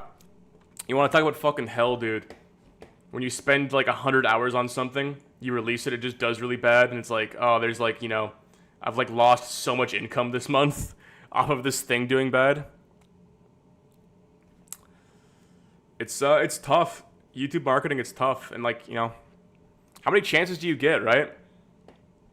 Fuck it, we ball, yeah. That's it. How many chances do you get to achieve greatness in your life? I feel like my next video is going to do well, though. I'm feeling good about my next video. Do a little drama call out. Oh yeah, the podcast came out, the Martin Cedo Pants podcast. How is that? I haven't not checked on that either. I don't know why. I think we build audiences and then we're like, we have our own idea of what will do well and what won't do well in our audiences. And then we actually, like, no one actually fucking knows. Like, our last 2 podcast episodes were underperformers. So it's like our last episode, we had Oki and Gokunaru, like 2 big YouTubers. And then we had Martin, who's like, you know, 2 million, like a massive YouTuber. Like fucking massive YouTuber. And underperforming. Underperforming. Which is fine. Not too caught up about it. The podcast isn't too... I don't get too beat up when a podcast does bad because we release them so frequently. But then people say, like, we want more politics stuff. And I'm like, oh, I thought, like, you know, just having a big YouTuber on our podcast would make it do well. But no, they want the politics. They want the politics and the philosophy. So, hey, what the fuck do I know? Just tell people to subscribe. Oh, Yannick, thank you for the 420. Chad, please collab with Geo, Giant Arts. He's a Canadian artist in the dissident scene. He said on Twitter he's interested, so the ball is in your court. Yeah, I followed him on Twitter actually. I'll bring him by the studio actually. Bring him by the studio. What do you think about PF Young? I like PF Young. Out of what I've seen, he does pretty well in his streams. He's someone with a weird amount of reach for his. Actually, let's watch the new PF Young video because I watched a bit of it and I didn't finish it. Many people believe that paying attention to the terminally online political debate space is a complete waste of time. And to be clear, that is almost entirely true. No, it's not. It is the case. That is false. It is the and case. something So that's it's spread a lot perfectly around. reasonable. However, as one of the pioneers of the emerging field of applied sociology, aka meme smithing, I can tell you that there is a lot of social psychological potential that is actively brewing in these spaces. One need only look at the Mac to understand. The meme adoption curve, or MAC, is modeled after the technology adoption curve, which shows how a given technology goes from obscure novelty to an everyday need. The cell phone started out as a $2,000 cumbersome brick that barely anyone used, but eventually enough people adopted the technology to the point where it became built into the fabric of society. You can see on the left side of the curve are the so-called innovators. These are the socially deviant freaks who don't care how ridiculous they look lugging around brick-sized cell phones or those stupid-ass VR ski goggles. Yes, they look foolish at first, but as time goes on, more and more people recognize the utility these technologies provide and adopt them themselves. This is identical to the process by which cultural technologies called ideas or memes are adopted by society. The ideas that end up dominating in niche terminally online spaces eventually make their way across the meme adoption curve and into broader society. 5 years ago, people would not believe that college students were being asked to share their pronouns when they introduced themselves in class. Now, if I refuse to refer to my otherkin coworker as Zimzer, I am, and I mean this literally, technically at risk of committing workplace harassment. The meme lived almost exclusively in online Tumblr blogs and eventually came to dominate the HR departments of most major corporations. And whether it's abortion for transgender women or the conservative embrace of sexual responsibility for men, it's hard to imagine these ideas showing up on debate stages unless they had been refined and tested for memetic significance in online spaces further upstream. I believe in reproductive justice. What that means is that just because a woman, or let's also not forget, someone in the trans community, a trans female, is poor, doesn't mean they shouldn't have the right to exercise that right to choose. And also, here's the missing ingredient in this movement: sexual responsibility for men. So we can say men deserve more responsibility. So we can tell women we're all in this together. It's not men's rights versus women's rights. It's about human rights. Key to understanding the MAC is being able to clearly identify which individuals occupy what part of the curve. At the front end of the curve are the cognitive berserkers known as autists. These are the people who spend virtually all of their time online, using their incredibly high IQs to come up with arguments designed to stress test and deconstruct every possible idea/meme that they encounter. Unlike normies who don't even think about the memes that program their... Oh, that's great. Oh, that was a good nugget. Can we play that back? Berserkers known as autists. These are the people who spend virtually all of their time online, using their incredibly high IQs to come up with arguments designed to stress test and deconstruct every possible idea/meme that they encounter. I love looking at, memetics in the Richard Dawkins sense of like what a meme actually is. The way like genes versus memes. Memes spread and they evolve and they go through, it's like survival of the fittest for ideas, the same way that genes face survival of the fittest. When, you know, we evolved to not have tails, we've evolved things out of our species because they're not useful. We do the same thing with ideas. And I like this idea. This is extremely abstract, but we often think about individuals. We often only think about individuals. We don't think about the individual's role in society and how that makes evolutionary sense. We only think about like individuals themselves. So when we look at a abnormality like schizophrenia and we think, why have we not evolved schizophrenia out of our society yet? If it's detrimental to the individual, why does schizophrenia still exist? And the theory for why it still exists is because it's of value to the culture and to the species as a whole. So when you look at autism through that lens as well, and you look at how, like what he just said, that those are the people that break things down. Like they go vertically into concepts and don't take them at face value. Those are the people that unpack things and really try to understand them to their fullest extent, for the most part. I mean, you can have extreme autism, but the sort of the light, you know, the internet autism, the internet, you know, the Asperger's, let's say. Anyway, very fascinating. Paul says stuff. Paul says stuff that makes me pause sometimes. It's happened to me.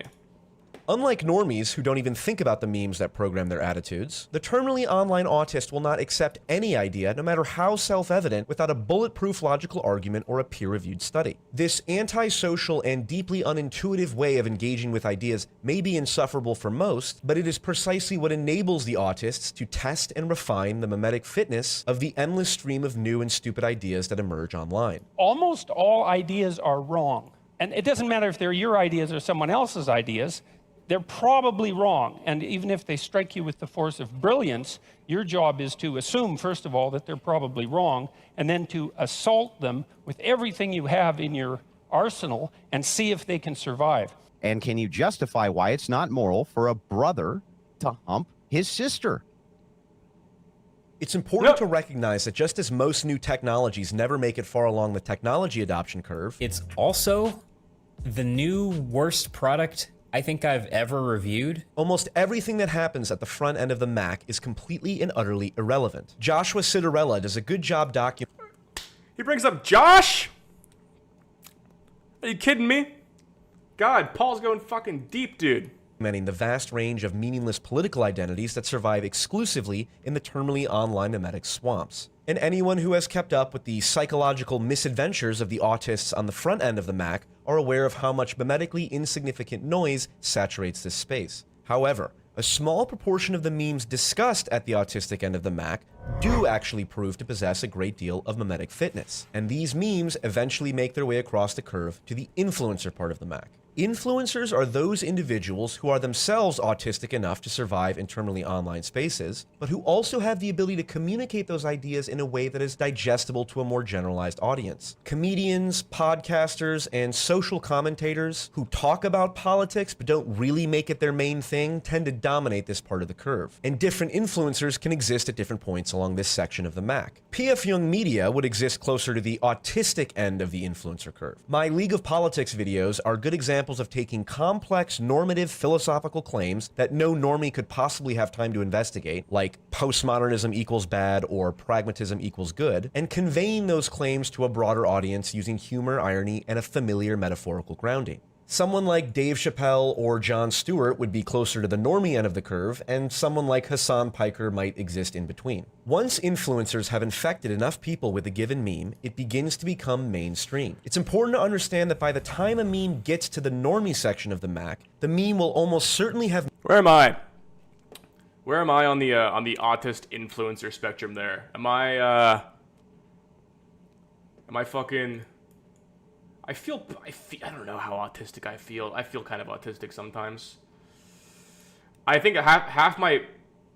Wait, are these fire giants or moss giants? What is here? No, there's fire giants in here, isn't there? Yeah, there's definitely fire giants in here.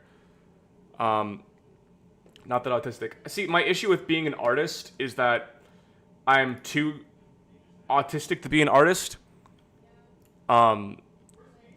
This meme adoption curve needs a schizo axis as well. But I'm too like fucking autistic to I'm too autistic to be an artist. I'm too like closed.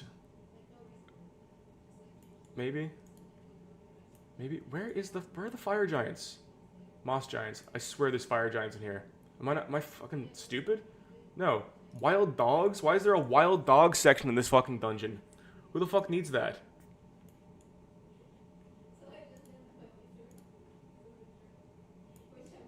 Did these attack me? Moss giants.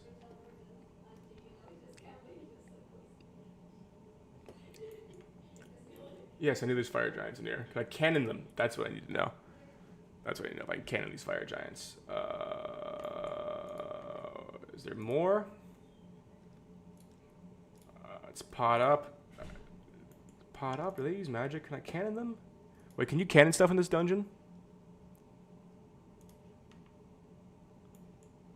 There we go.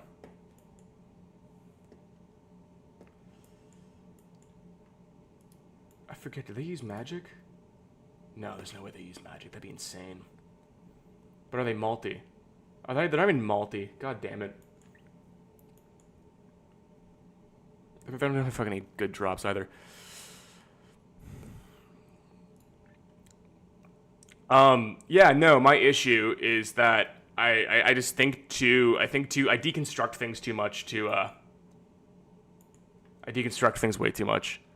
I think art takes I don't know. Never mind. Forget it. Bad thought. Leaving that thought in the head. Mutated and been reduced to a much less sophisticated version of the original meme that the autists and influencers interacted with. For example, there are plenty of normies who would call themselves socialists, but almost none of them are purely logic-brained enough to have actually evaluated the mimetic fitness of Karl Marx's ideas around dialectical materialism or the labor theory of value. But that's the key thing to understand. Normies do not need to have a fleshed out understanding of an idea in order for them to adopt it. Most people form their beliefs not through rigorous logical and empirical analysis, but simply by imitating the beliefs of those they hold in high regard. The socialism meme complex wouldn't have been able to spread to normies unless it had been refined and adopted by influencers who normies respect. This dynamic is made even clearer in a religious context. A very small number of highly rationalistic theologians engage in obscure debates about the nature of God. Priests and pastors pay attention to these debates and then convert these obscure ideas into actionable sermons that they share with their congregation. Most normie Christians don't read the Bible, but they will profess to believe whatever it is their priest or pastor happens to believe because they trust him to make the right judgment on complex theological matters the congregation doesn't have time to concern themselves with. Now, if you want to succeed in the field of applied sociology, there are certain nuances that, if understood, will grant you an advantage in seizing the means and memes of cultural production. Many people will dismiss the importance of an idea because only a small number of people believe in it, and those that do are usually confined to the terminally online hellholes of 4chan and Reddit. This is the model that comes to mind when people think of an insignificant idea. If a society has 1 million people in it and only 10,000 people have been infected by a given meme, then it seems intuitive to say this idea is fringe. But this is not the model that should come to mind. This is the model you should use to understand the mimetic fitness of a given idea. If 1% of the population gets infected by a biological virus, depending on how infectious it is, we can very easily predict that it will only be a matter of time before the rest of the population gets infected. By the same token, if an idea, otherwise known as a mimetic virus, is present in 1% of the population, then depending on how mimetically fit the idea is, we can predict that it will also only be a matter of time before the rest of the population gets infected. This idea is known as the 3.5% rule, which posits that only 3.5% of the people in a given society need to be infected by a meme for that meme to eventually take over. This is precisely what happened in the Weimar Republic, the Russian Empire, and the American colonies, where only a small minority were committed fascists, Bolsheviks, or separatists prior to those movements dominating their respective societies. You might think that obscure debates between anarcho-capitalists and Christian nationalists have no bearing on contemporary politics, and for the moment you may be right. But when a leading influencer in the libertarian movement essentially concedes to the mimetic superiority of Christian ethics, we can use this information to predict that a meme complex like Christian nationalism will likely outcompete a meme like libertarianism over the coming years. I would agree with you that yes, there is something from God that instructs me as to what is right and wrong in this world. To get to a place of true, like, right and wrong, I don't know that you can get there without believing in something bigger than the realm that we're existing in right now. The significance of an idea is not evaluated by how many people believe in it at a given point in time. It's evaluated by understanding how mimetically fit the idea is in and of itself. And calculating the mimetic fitness of an idea is an advanced applied sociological concept I'll be expanding upon in future videos. Until then, you'll have to make do with the Candace Owens Champion Spotlight coming out in a few days. Oh, I want to watch that actually. Did that come out? Ah, come on. I thought that came out.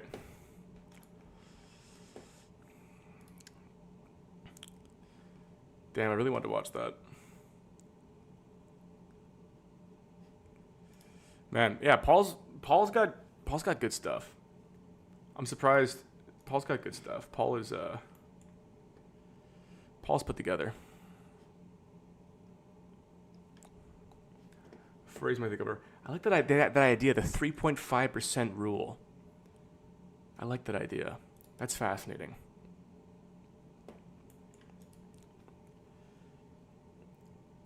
That is a fascinating concept. But I guess, like, what could you apply it to? What ideas are outpacing other ideas, you know? What ideas are outpacing... Like, why does he have 400 videos uploaded? Oldest. Interesting. What ideas are outpacing other ideas?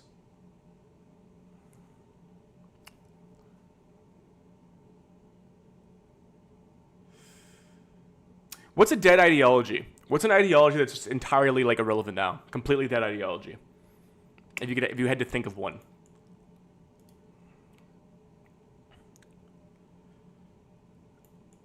I agree. Not all people are equally susceptible to ideas. But some are. Mercantilism. Oh man, you got so many here. Humors? Humors? Yeah, humors is a good one. I mean, humors is not an ideology though. Humors is like a science. Fascism. Yeah, standard liberal democracy is pretty much unpopular. I agree with that. Look, I had that tweet. Fucking, I guess, yeah, if things don't work, right? I mean, it's like we said with the memetics, the spreading the way that ideas have to survive, survival of the fittest.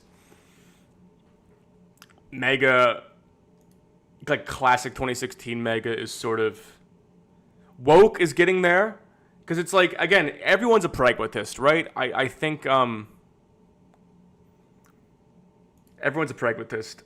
Deep down, whether they know the name pragmatism or not, everyone's a pragmatist. Everyone's going to do what works and what doesn't work. I think some people are ideological enough and blind enough to like actively harm themselves over and over and over again. But I think most people are going to like be privy, slowly, whether it's immediate. I guess the issue with the pragmatist consciously acts pragmatically, right? The pragmatist actively chooses to do what makes sense and what works in the moment on the first principle of pragmatism. I think the rest, like society at large, most intelligent people are, just going to adopt what works and disregard what doesn't work over the course of a longer period, and they're going to do it unconsciously. So I think, like, woke is a great example. Woke is not working. Woke doesn't work for anybody.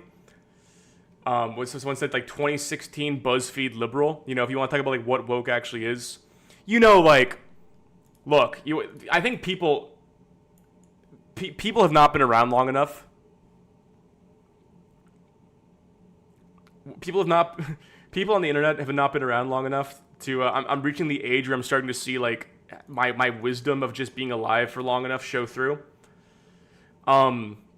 Things were much more woke in like 2014 to 2016. Way more woke than it is now. Far, far more woke. Like you can go back and watch old, like, I think it's E3, maybe something like that, where they would like, when they would sit down, they would do like descriptive video for what they were doing for blind people.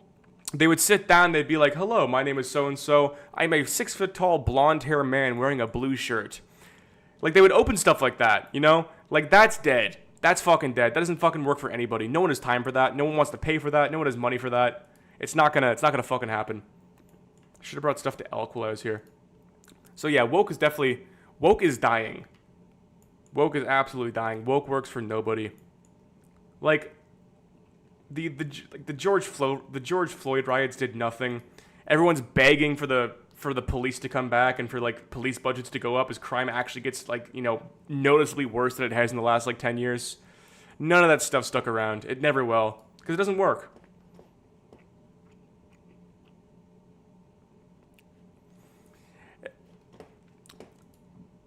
how many normies express a fear of getting canceled to me? Yeah, getting canceled. Like, that's an old concept. Getting canceled is not going to come... Like, that's not a thing that happens anymore. Maybe if you're fucking Jimmy Fallon and you said, like, the N-word, you know, you'd get fired from your job. Or if you're, like, an employee at a company that signed a contract that said, like, oh, in this workplace, we don't discriminate or harass, and, like, blah, blah, blah. You know, maybe you're going to get canceled if you're in a situation where, like, you can't do that behavior. But on the internet, I can say whatever the fuck I want. I say retard constantly. That's never going to come back to haunt me. That's never going to come back to bite me. Like, what am I going to do where, like, saying retard is going to hurt me? Jimmy Fallon straight up did blackface? Damn. I say that now. It could be, you know, famous last words. I'm sure if I got, like, a real corporate job, my use of the R slur might come back. You know, if I became, like, a politician, perhaps. But, sorry, one second. Let me pot up here real quick. This task fucking sucks, dude. There must be multi-fire giants somewhere. There's no way this is the only fire giant place. This is just the one that came to me on the top of my head. If I popped off too hard on my coworker's cultural background, I would be canceled. I mean, okay, cancellation and being fired from your job where it's like explicitly stated that you can't harass your coworkers is two different mechanisms at play there. It's like if I'm not gonna go into work and be like start making fun of like the Indian line cooks and be like, what, man? It's just a joke. It's like, no, you'll get fired. That's fair. That's not cancellation. I wouldn't lose friends over it. I don't think my girlfriend would break up with me or my friends would ostracize me over my behavior, but I'd get fired. Totally different. But yeah, like cancellation, like cancellation's dead. That's a dead concept. Because again, you just get to a point where like, how many people can you cancel? And at what point do the canceled people just have the same influence as the people who have not been canceled, right? That's exactly what happened. Where it's like cancellation as a concept has gone through like is literally on the other end of its life cycle of being like anyone who says they're like I'm getting canceled. It's like fucking like you write them off. You're like, oh, you fucking idiot. What are you fucking like 45? What are you like you old? Why do you think you're gonna get canceled? You think you've been canceled? Like you think it's still a thing that can fucking happen to you? You know? It's like boomer shit.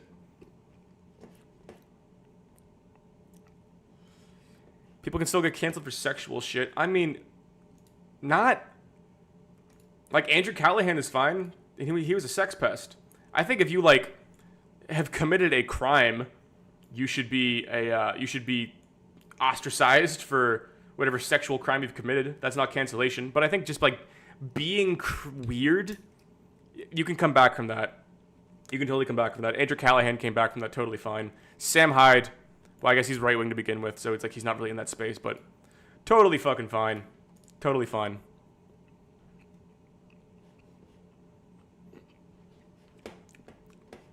Under 1,000 sub YouTube channels get taken down all the time for saying certain things. But like, wait, no, give me an example of that, actually. Give me an example of that. I want to see an example of that. Because it depends on... You should get, again, you're agreeing to the terms and conditions of the platform you're on. If you start making like explicitly like use of slur, race realist content, you should get taken down because it's, you know, go to Rumble, go to Kick if you want. Like, there's a space for that. Not that I'm advocating for it, but you know, it's not analogous to cancellation because the platform is, you know, the platform itself has rules. But like, there's plenty of channels that are like really crazy that are still up. Wheat waffles.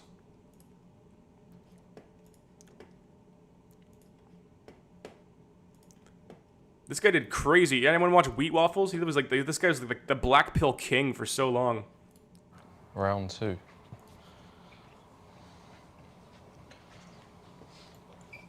Are they all on? Number one reason girls reject you. Don Draper 7009. Number one reason is because you're not a Chad. Okay, perfect.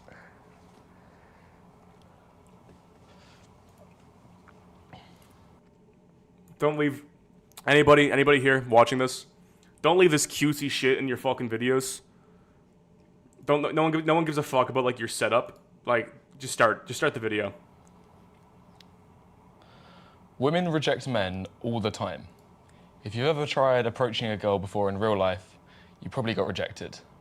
If you didn't, maybe you got her number, but she disappeared after you tried sending her a text. Oh my god, what is this guy's setup? I know this all too well. What is this? What? Where did you get the fucking black magic from with the fucking monitor and the light? Jesus Myself, Christ, dude, what do you do? 4 out of every 5 girls I've spoken to in real life has rejected me. So only 1 in 5. Holy fuck, a loop half of key. That's like a 1 in 10k drop. That's insane. Gave their number. And of those, 9 out of 10 flaked before we could arrange the first date. I guarantee you, this guy's hotter than me, and I've had such good success with girls because I'm not fucking weird. I promise you, he's weird. Before we get going here, okay. I'm cautious of going against like stats. I know that's a trait of low IQ people, is being like, oh well, my life doesn't apply to that, so therefore it's not true. You know, I'm not gonna do that thing, but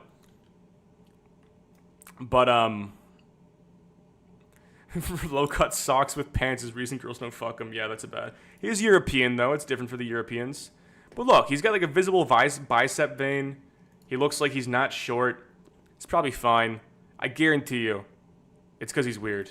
I guarantee you it's because he has a black pill YouTube channel. I think the fact he has a... One second. Let's open up the channel here.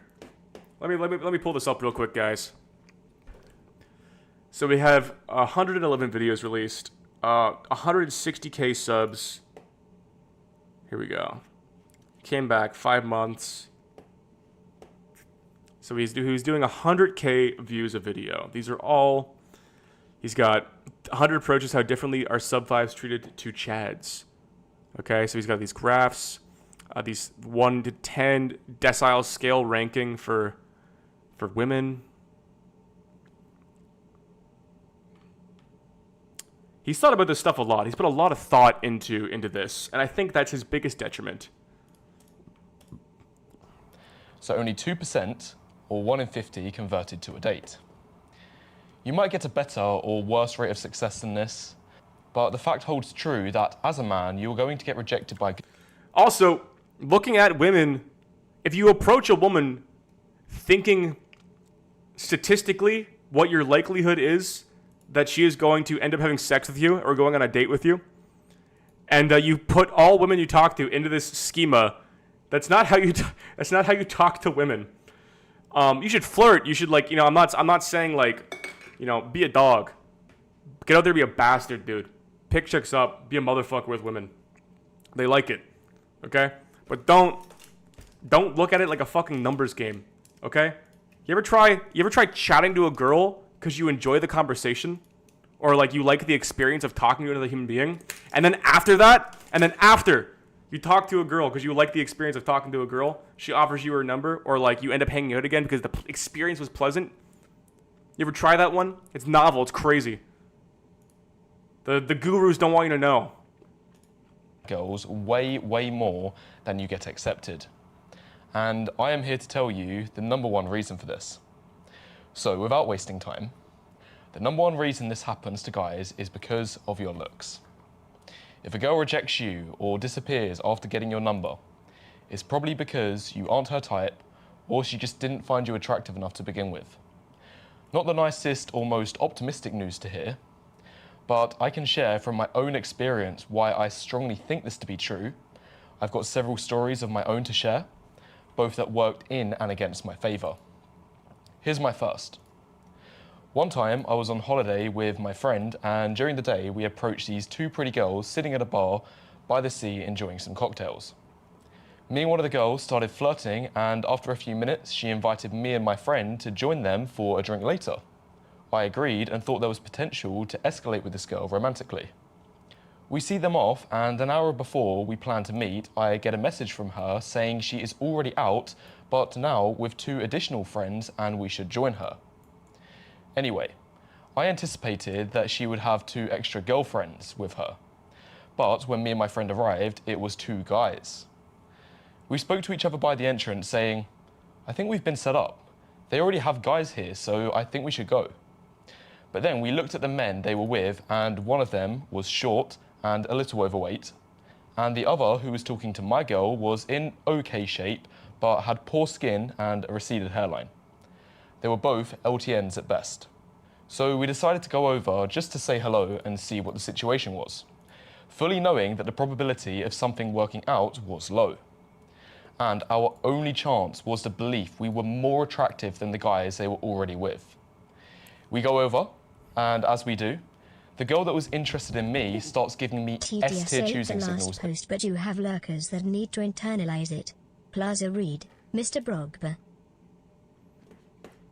What are the workers need to internalize it? Sorry, I missed that. Lurkers that need to internalize it? You mean like the black pill stuff? Immediately. Also,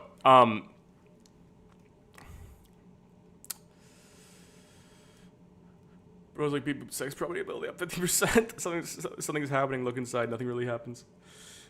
Yeah. Fucking again, dude. I don't know. I mean, the other guys. This is just the wrong way to approach life. She was being very positive and had strong, enthusiastic energy. I don't know how else to say it, because I can't really point to anything. I can't really point to anything to express this differently. There's nothing I can point to except for like anecdotal experience. But this is just not how life works. Oh, Moon? Moon just subscribed to me, the famous drama YouTuber Moon. She diverts her attention away from the receded hairline guy and starts talking to me. Next, I point out that there are no seats for us to sit. Then, my girl says, "That's okay, don't worry, I'll sit on your lap." At first, I thought she was joking, but then she proceeds to get up and pushes me into her seat. She gets on my lap and starts talking to me in a very flirtatious manner, whilst looking me straight in the eyes. I told you guys this was S-tier. I could tell she was interested, and after a minute, I tried to kiss her because her enthusiasm was this strong. She declines initially and says, before the last one didn't get read. I'm okay with having to pay for it 3 times too, cause it's important.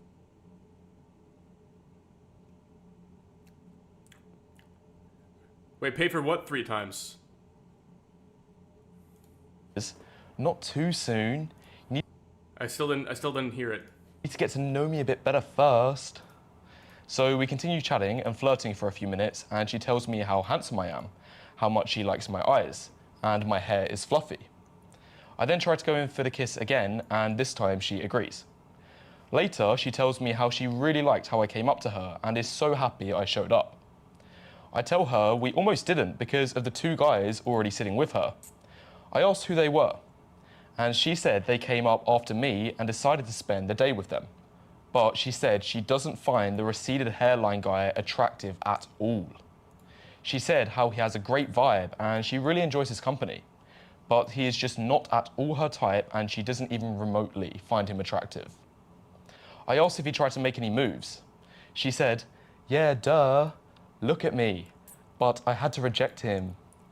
I then tell her a secret, which I say to promise to never tell anyone. I tell her how me and my friend were thinking of not coming to the table. But when we saw the guy with a receded hairline and his overweight friend... Oh, wait. Fuck, sorry, I have to hear this out. Fuck, what did he say? We decided to take a chance anyway. She starts laughing hysterically and says in a sarcastic way, "You can't say that." But the way she said it showed to me what I predicted was true. She wasn't attracted to him for his poor looks, and no amount of rapport building or personality was going to change that. That's pretty much all that was interesting to the story. But what it taught me is how spending time with a girl is just not enough to compensate when she doesn't initially like your looks. I was really hoping that she was gonna reject him because he brought up weird power game shit to her. Fuck, that'd be really funny. I'm sure this guy does well. He's a handsome young man. He's got a nice voice. Who is filming this? All good? Yeah, whenever you're ready. Okay, awesome.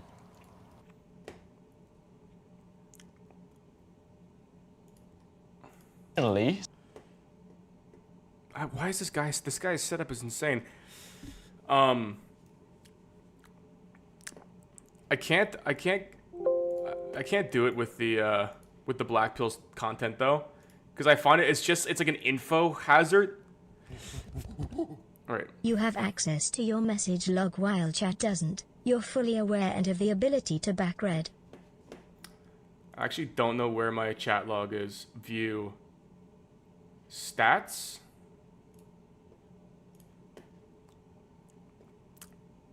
Docs. YouTube live control panel. No. Stream elements. YouTube chat. No.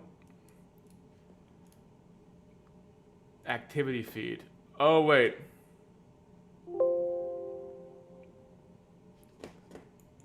Okay, I found it.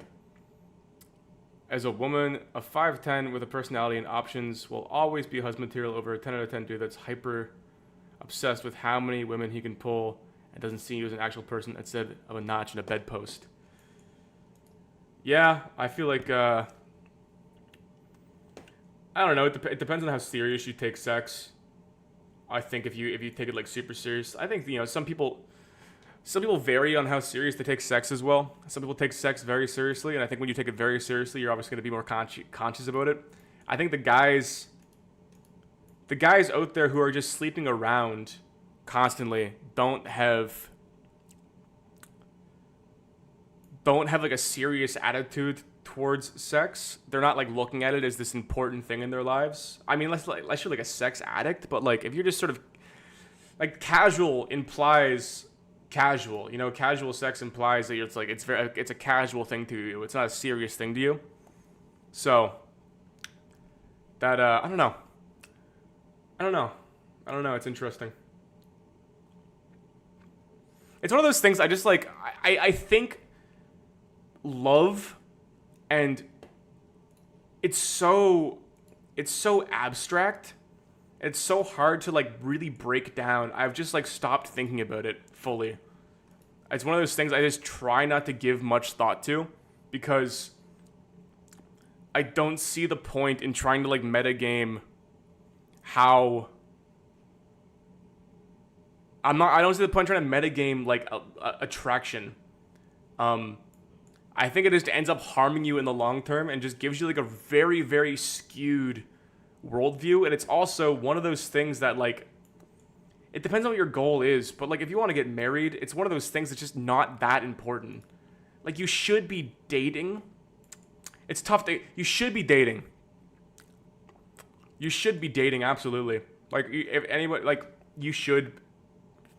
If you've got a long time without a girlfriend, if you've got a long time like lonely, I think it's something you should like fix. I think it's very bad. Like even if you don't care about it, or if you feel like you don't care about it, I think it's something you should work on, because all it does is like the longer you go without it, the harder it is to get in the future. And I mean in the sense that you just sort of like socially recede, like you socially withdraw, and it's a muscle you have to keep working. If you don't work that muscle, you're gonna lose it. So you should be dating. I think dating's also very challenging. Being in relationships, it's a challenging thing. It's a balance. It teaches you a lot about yourself. It teaches you a lot about how to engage with the world. It's very important. So you should be dating. But at the same time, like if your goal is just like, I don't know, very normal, very, very achievable goals of like getting married, having children, I don't think it's something you should not be spending so much time thinking about how to like metagame relationships and trying to dissect it. You should just enjoy the ride, man. Just live in it. There's no point. Dating is kind of gay. No, you're ready for it. Unless you're like a child. Delta, are you a child, Delta? Better not be a child. Better not be a child watching my stream. I'll be pissed off. I'll get fucking angry. 19. Yeah, no, do it. Like, just jump into it, man. Just go with the flow. Like, it's the best way to deal with dating. It's one of those things, like, you really can't. Like, I've gotten nowhere by thinking about it.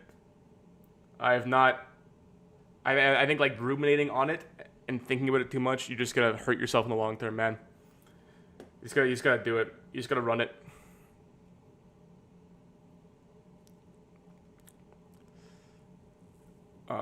But you should be in a relationship just to be in one. I think you should be in a relationship with the goal of having a relationship. If you've gone a long time without dating somebody, I think it's like you should. I think you should date somebody. I think because you're not. That's like you become. You fall in love by spending time with people. You fall in love. That's how you like learn to like somebody. And you're not going to get that unless you take the leap into the relationship. Going into a relationship with someone that you're madly in love with the first time you hang out with them is not only a recipe for disaster, it's also a sign that you're an immature person. You should absolutely, like, you shouldn't be like that, you know, infatuated with people the second you meet them. That's just a sign of naivety. But like, if you like somebody and you feel like you could enjoy their company, date them and then spend time with them, and then those feelings grow. That's how that works. I learned to hate people, but what if they're really hot?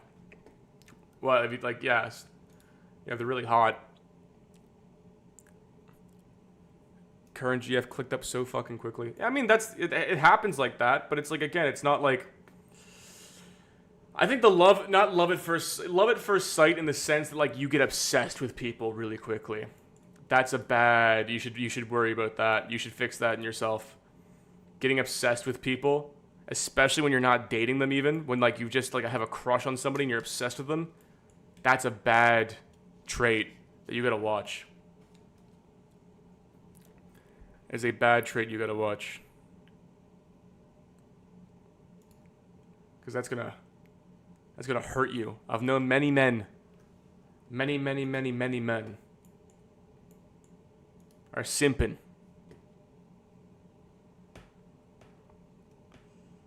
Are simping fucking hard. Come down for Art Chad's relationship advice hour.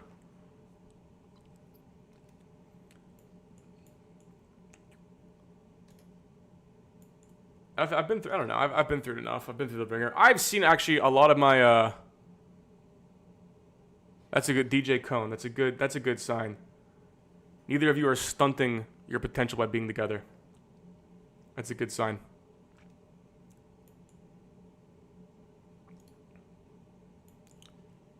What's this guy doing? Wolfpack.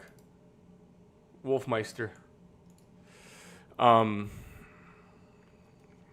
a proud simp. People have told me I should feel bad about it, but I just don't. Look, man. If it's working for you, I gotta watch a video right now.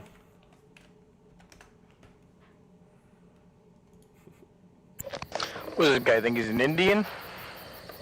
Was he a goddamn asshole? What the fuck is he doing? I love, dude. I've never related more to a fucking guy than this guy speaking. Not ever. No way. Now he's Johnny Hammersticks.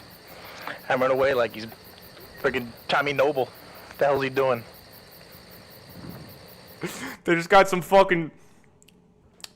shit-talking fucking New Yorker on acid and just got him to ramble about nothing. He's just a ball buster. He's just fucking busting balls of characters in his head. Thinks he's got it going bossing over. No way. No way. What is this garbage? What is this? Oh, I'm king of the trees. I'm the tree meister. I count on them. When sometimes I pry, I like to stealst. Yeah, right. Yeah, right. This guy's a faggot. This guy's some sort of faggot Indian in the teepee. Oh, this guy thinks he's Captain Knots. Thinks he's Captain Tying Knots. When everyone needs some knots tied, they go to him. Bullshit. Bullshit. This woman's such a bitch. Thinks she's Miss Sand. Drinking out of cups. Being a bitch. I bet her fist. I bet her fetalisk. Burned. Pat our patted a little kid in the background fucking going crazy. Who's this guy? Mr. Balloons.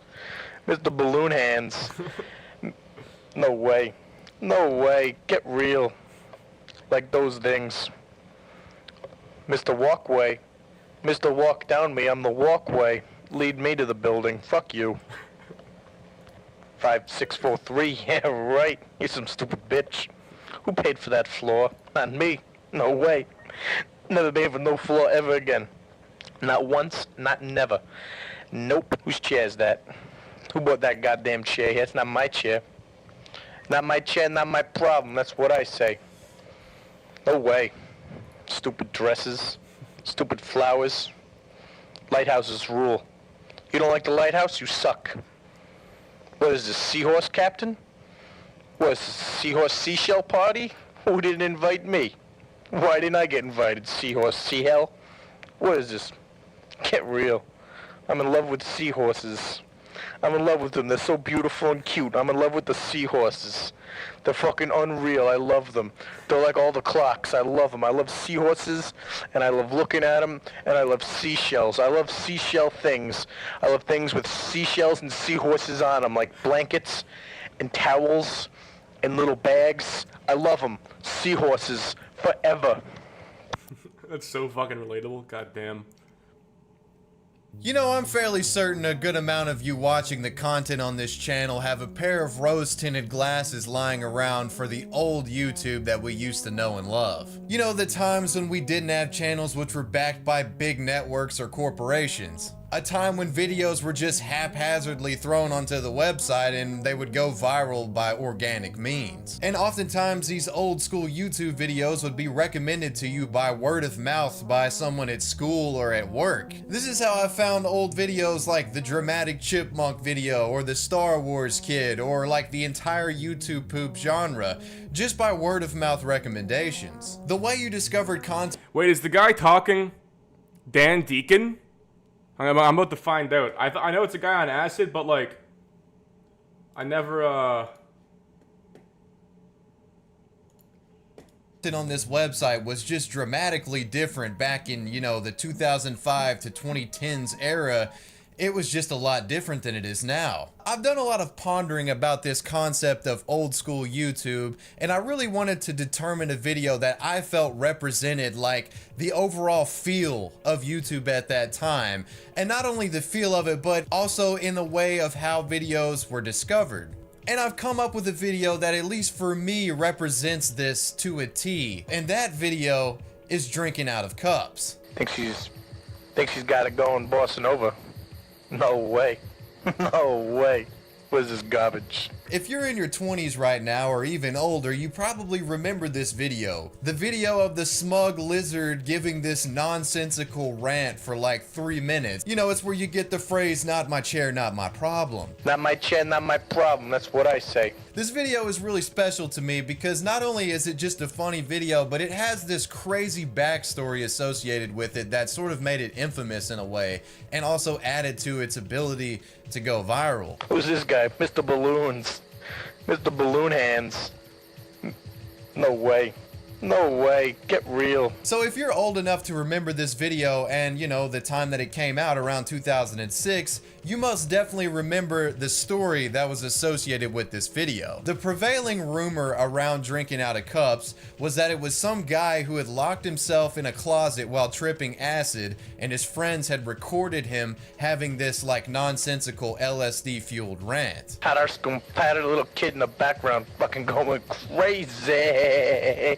And like, I vividly remember this being told to me. Like, I was in middle school band class and one of my friends was like, "Dude, you gotta look up this video of this guy like ranting on LSD." And you know, they gave me the search keywords to put in, and that's how I found the video, just in an organic word of mouth type way. And being 13 years old, you're like super innocent at the time. You've never done LSD or anything like that. You're genuinely like, out of morbid curiosity, you want to know what LSD does to people. So you're looking up this video like, "Oh wow, LSD really did a number on this guy." Mr. Walkway. Mr. Walk Down Me, I'm the walkway. Lead me to the building. Fuck you.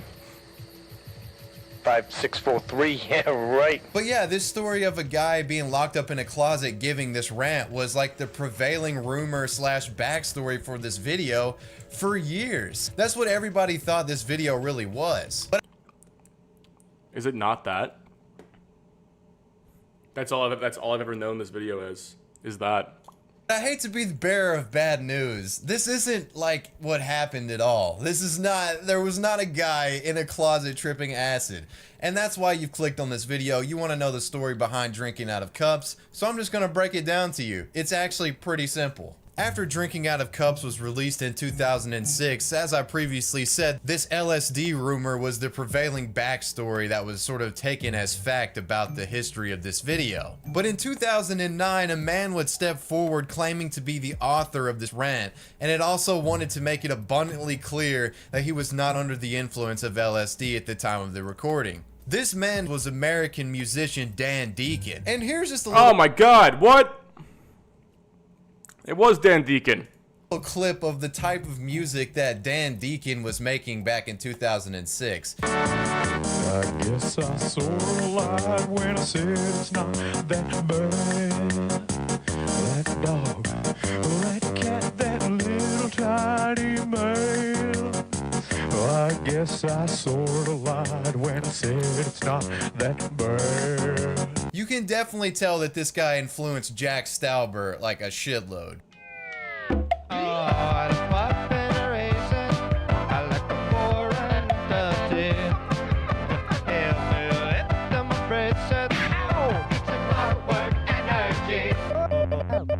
In 2009, Dan Deacon posted on his MySpace page that he was indeed the author of the Straight Outta Cups rant, and that the rant itself was part of one of his albums that released in 2003, this album called Meadlemice. Dan states the following: in 2002, I recorded myself watching television with the sound off, doing a character that was meant to embody Long Island culture, where I grew up.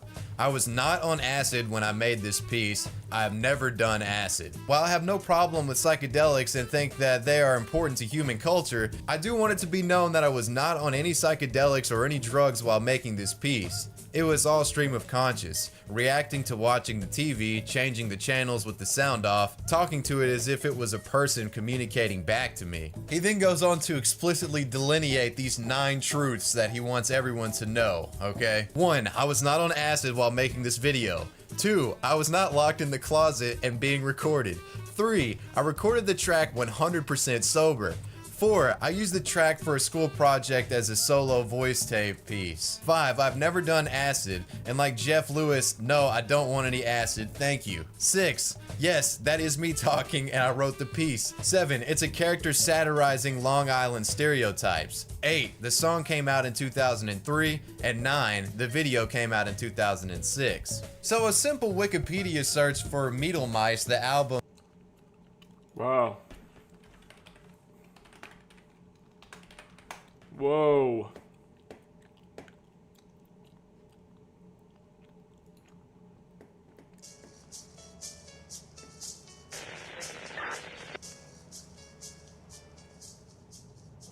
What does this guy think? He's an Indian? What is he? Goddamn asshole? What the fuck is he doing? Not ever. No way. Oh, he's Johnny Hammersticks. Hammering away like he's freaking Tommy Noble. No, poorly done.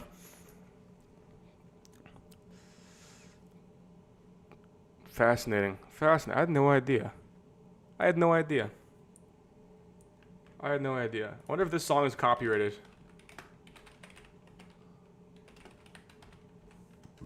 Adam and his package. I love this, like, 3,000 views. So, yeah. I love the amount. Hopeless Records. Oh, yeah, it's gonna be copyrighted. God damn it. I can't show that. I can't fucking show that. God damn it. I love the amount of, like, weird musicians there used to be, man. There used to be so many fucking weird musicians. There used to be so many weird musicians, man. Like, just people, wait. They having sex. What is this guy's name? Yeah, this guy.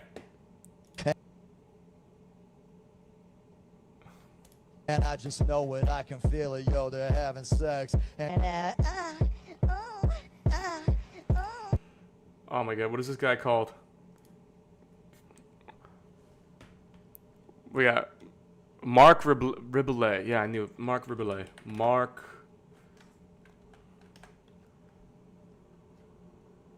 I fucking love this guy, dude. Girls Club. That's what it is. Is this a copyrighted song?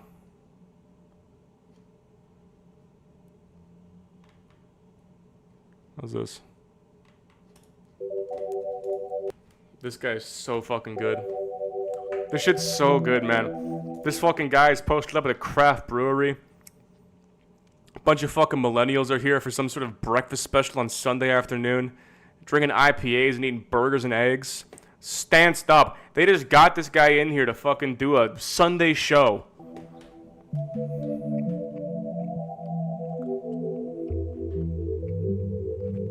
He's just fucking around. He's just fucking around the whole time. girls club, I said girls club, girls club, I said girls club, girls club, I said girls club, girls club, I said girls club, girls club, I said girls There's a fucking child there. club, girls club, I said girls club, girls club, I said girls club, girls club, I said boys not allowed, boys not allowed, boys not allowed, boys not allowed, get the fuck out, boys, boys not allowed. But I want to be in it. I want to be in that girls club. I want to be in that girls club. I gotta be in that girls club. Yeah, someone let me on into the motherfucking girls club. I just want to do my hair. Hey, I just want to do my Get real. makeup. I just want to do my thing. Yeah, girls club. Yeah, film it. You gotta film it. You film it. You film it on your phone, then you zoom it. You zoom it. You zoom it in the phone. Now you zoom it. Chilling, man. You got it like that, baby. I'm talking girls club. I'm talking girls club. Won't you let me in? Won't you let me in? Won't you let me be a part of this thing, baby? I just wanna come inside the tree house. I just wanna come inside your tree house. You're not allowed, Gary. Why? I just want to be there. It's a girls' club, Gary. This fat. What's your password? Fidelio? No! It's fat. This is not Eyes Wide Shut, Gary. Okay? Jesus. There aren't a bunch of people having sex in there? No, well, it's none of your concern. So there are a bunch of people having sex in there? Gary, I need you to stop looking for answers. Oh, they're definitely having sex. Oh yeah, they're having sex. Oh, I can tell, I can hear it, yo, they're having sex. And I just know it, I can feel it, yo, they're having sex. And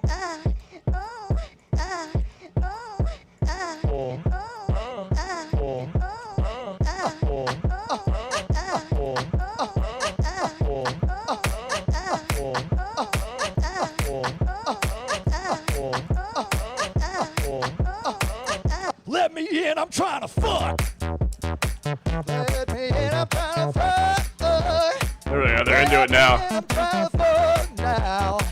I said, let me in. You gotta let me have it. Let me get a party now. Hey, yeah,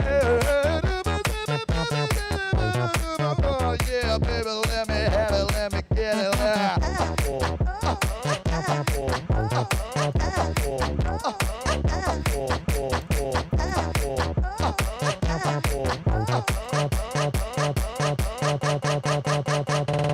Thank you. Goddamn. All right. How you guys doing today? That's awesome, man. That's awesome, man. Good for him, man. Good for him, man. That's fucking sick.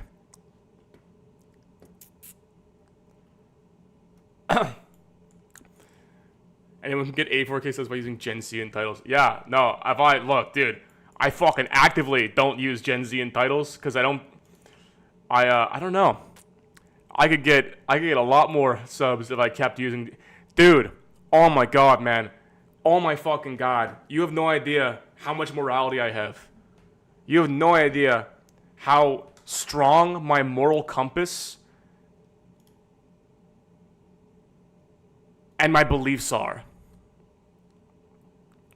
You have no idea, okay?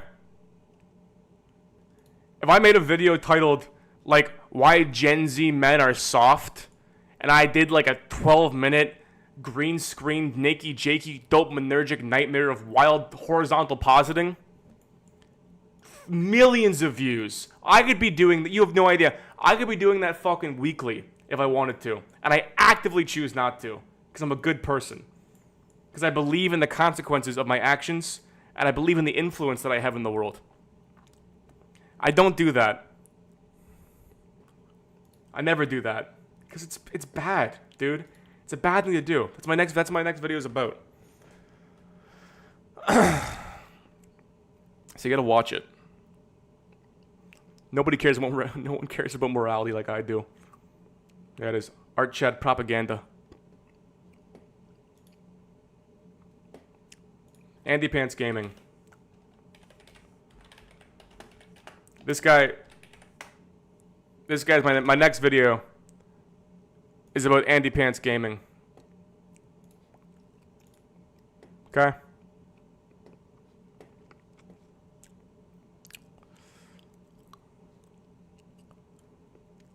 Let's watch the video that made him. Here we go. Does anybody else feel like masculinity has slowly been drained from modern video games? 2.6 million. Okay, so here we have on display we have a video game content.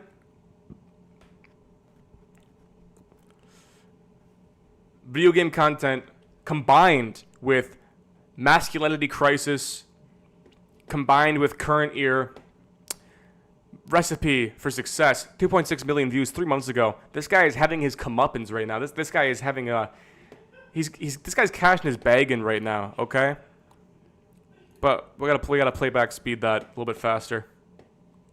I was looking at recent staff photos of Ubisoft and Halo Infinite developers, and it's all starting to make sense. It's a bunch of fat white liberal women.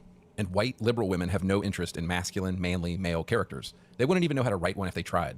This is why Rockstar, a company founded by men that at least in 2018 was still mostly run by men, created the magnum opus Red Dead Redemption 2, a game with a manly, well-written main protagonist, Arthur Morgan. If you want to see the seismic shift away from masculine characters, honestly, all you need to do is play a few games from 2006, and you'll see exactly what I'm talking about. Consider how many masculine military games came out in the 2000s. Medal of Honor, Call of Duty, Brothers in Arms, Gears of War, Operation Flashpoint, Rainbow Six, Ghost Recon, Splinter Cell. All of these games were starring men and had themes like brotherhood, duty, sacrifice, honor. Almost all of these franchises have either been killed off, turned into multiplayer games, or went woke. I often wonder why so few modern games appeal to me, and I think another big reason is this. I think I wonder, as an adult man, as a grown man, I ask myself every day, why don't modern video games appeal to me, a 41-year-old man? Why? Wow, I wish video games appealed to me. They just don't appeal to me anymore. I don't understand. It must be, I know. It's because they don't politically align with me like they used to.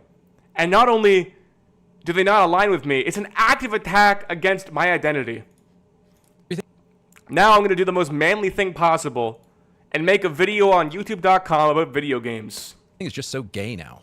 Compare the games I just mentioned to the modern trash we have to deal with in Overwatch and Apex. Almost every character in these new games is either gay, lesbian, bisexual, trans, or something else.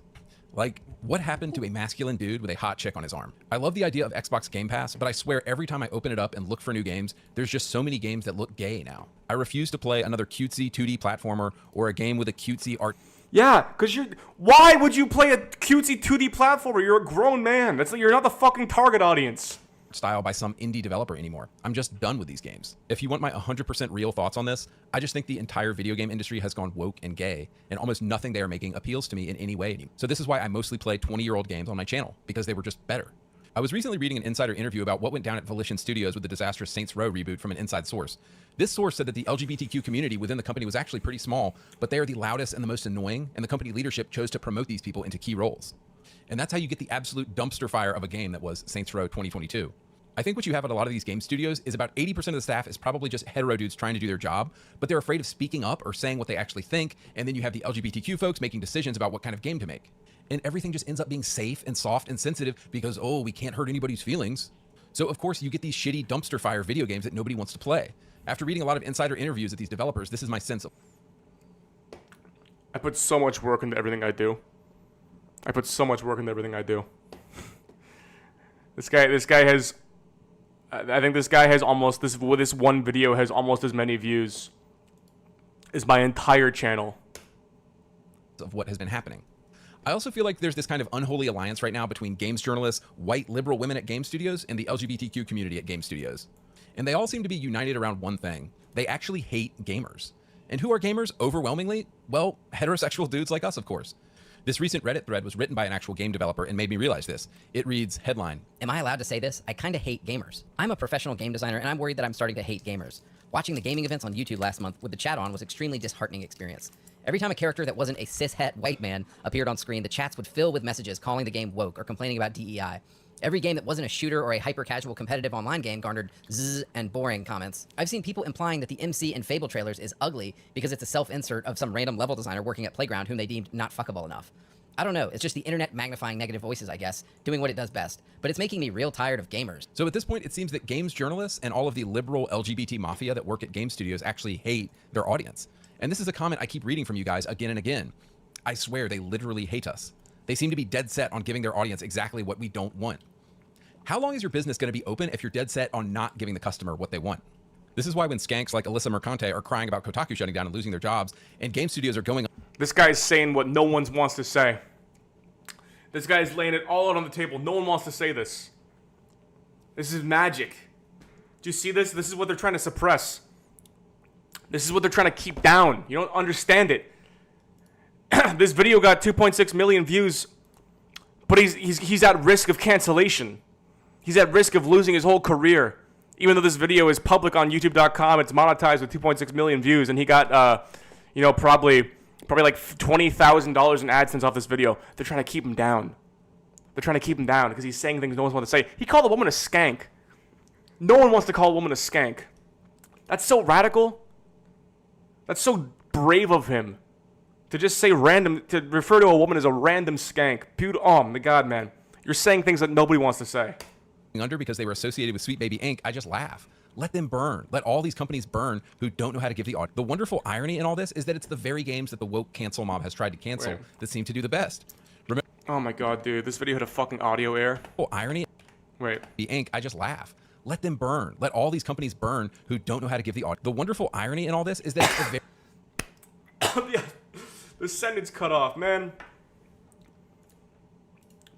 This video has... I can't seethe too much. Look, I'm not going to start seething. The audio fucking cut off, man. Come on, man. The fucking audio cut. You came and fucking proofread the video. You came and watched the video back to make sure that your audio tree, that your J cut didn't cut off the last part of your sentence fully. Fuck, dude. It's painful. That hurts me, man. Very games that the woke cancel mob. This is how I feel when I like watch Hassan Piker. Like I get like this level of just like frustration at what we value as a society. Has tried to cancel that seem to do the best. Remember Hogwarts Legacy? Yeah, men who dress in women's clothes tried to get it canceled. Instead, the game sold 25 million copies. Oops. Remember Elden Ring? Remember how the woke mob tried to accuse FromSoft games of having, quote, problematic depictions of women? Who did that? What woke mob tried to cancel Elden Ring? It was like the best-selling game of the year. Who gives a fuck, man? Oops, sold 25 million copies. At this point, making an offensive game seems to guarantee that game's success. We could talk about Stellar Blade, pissing off all of the liberal progressives, and yet everybody went out and bought it. Okay, so in the rest of this video, I want to give you 4 examples of a game or game series going from masculine to feminine or gay, and it basically either killed or ruined the franchise. Number 1, Ubisoft and Red Storm Entertainment. So Red Storm Entertainment was a video game company founded by the legendary Tom Clancy to make Tom Clancy video games. He sold the company to Ubisoft in the year 2000, and Ubisoft in the 2000s actually had some balls and made some of the manliest games you've ever seen. There were the Splinter Cell games, the Ghost Recon games, the Rainbow Six games, and the Far Cry games. All of these games pretty much feature exclusively men, and these IPs in the 2000s had so much testosterone, just a single glance from a woman in their direction would get her pregnant. I mean, motherfucking Sam Fisher, come on. The dude is the ultimate Giga Chad. Scott Mitchell in Ghost Recon. Now, you pick your own character in Far Cry 2, but it's definitely a manly game that will put hair on your chest. So what is Red Storm Entertainment? A manly game that will put hair. My brother in Christ, you're playing video games. A manly game that will put hair on your chest?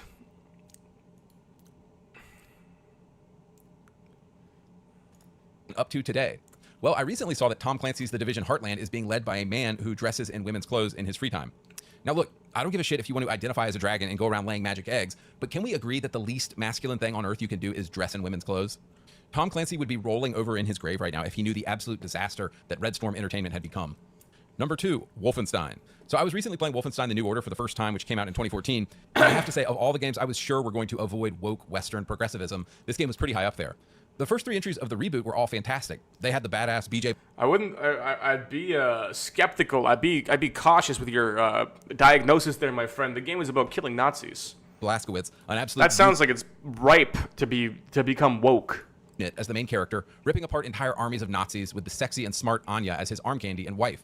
Machine Game's first 3 Wolfenstein entries, which came out in 2014, 2015, and 2017, are all great. They have normal men and women doing normal shit in them. Awesome. But of course, the woke mob had to get involved somehow. So you have a beloved series with a beloved, tough, male, manly main character. Do you suppose it's a good idea to kill off that guy and replace him with cringy girl boss characters? Wolfenstein Youngblood came out in 2019, and it's an absolute tone-deaf disaster. So many modern video games, I find myself asking, who wanted this? Who asked for this? I often ask the same thing of the new Star Wars shows by Kathleen Kennedy as well. The Wolfenstein reboot had the perfect synergy of story and gameplay. You are BJ Blazkowicz, unleashing his rage on the Nazis for killing everyone he loved. You see this come across in his brutal assassinations, like sticking a rusty pipe through the eye socket of an SS Waffen commander. But the setup to Wolfenstein Youngblood is incredibly cringe. In it, you play as BJ's daughters, and they're honestly nothing like him. The first time you kill somebody, they don't really want to do it, and when they finally kill the guy, they have to have lattes and talk about it afterwards. Youngblood is a perfect example of how a cutscene can go so wrong in a game. BJ's setup is perfect and explains to you why you're doing the actions you're doing. BJ's daughters, however, are acting like they're in an episode of Big Bang Theory the whole time, but oh yeah, they just happen to be killing Nazis, and haha, isn't this so funny? It's tonally all over the place and just so full of cringy and awful cinematics, which is ironic because the cinematics in the first 3 games were like so good and short, and they got to the point and they were really emotional and impactful. Example number 3, Gears of War. For a full explanation of how the woke mob girl-bossed Gears of War, see my video on that game, but I'll keep this short. The first 3 Gears games are an incredible trilogy focusing on the bonds and brotherhood between men. They're incredibly masculine games, focusing on duty and sacrifice and military orders, and I know some of you hate this, but for 10,000 years, it's only been men fighting wars. Sorry. The first 3 games... Some of you guys hate that. I know some of you hate that. Can you deal with that truth? Good night, Mr. Astronaut. Can you fathom that, chat? That only men fought wars for 10,000 years?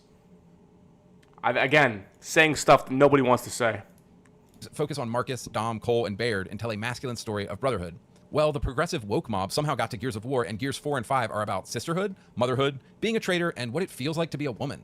They introduced the character of Kate Diaz, who I don't think anybody gives a single fuck about. What they should have done is put Kate in a spin-off game, not a mainline Gears entry. But here's the problem, of course, nobody would have bought it.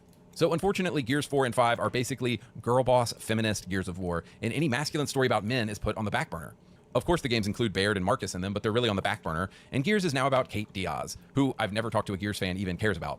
Moving on, example number 4, the Saints Row reboot. Saints Row spent 10 years... This guy is 41, by the way. He says that in a video. I'm not trying to be ageist, but I just don't think you should be an avid fan of a narrative franchise into your early 40s. That seems like something that's a little gay. Building up characters and building up a very distinctive and edgy and male sense of humor. It's the kind of stuff you and the guys would laugh at. Some of the recurring characters in Saints Row are Johnny Gat. You know, me and the guys. You know, some of me and the guys would laugh at. Julius, Aisha, Shondi, and several. I know me and the fucking guys. Oh my God, Saints Row 3 when he pulls the dildo baseball bat, knee slapper. I was losing my shit with the guys. Me and the guys, we sat down, we played Saints Row 3 together, and he pulled the dildo out. I was like, fuck, man, it doesn't get funnier. Does it get funnier than this? I don't think it gets funnier than this. I think that's it. Others. In these games, the men are men and the women are women. Johnny is edgy and hilarious and always has a hot chick on his arm. The humor is crude and hilarious, and the Saints are always getting into trouble. So what went wrong with the reboot? Well, the woke 2022 reboot thought it was a good idea to kill off every single character from the old Saints Row games, and I guess they thought we would be cool with that? But don't worry, all of the beloved characters you've come to know and love have been replaced with tokenistic characters from a literal seminar on diversity. You've got the gay Asian man, the girl boss lesbian, another girl boss lesbian, and the gay black guy. The LGBTQ mafia didn't just kill Saints Row, they crucified it on a rainbow flag.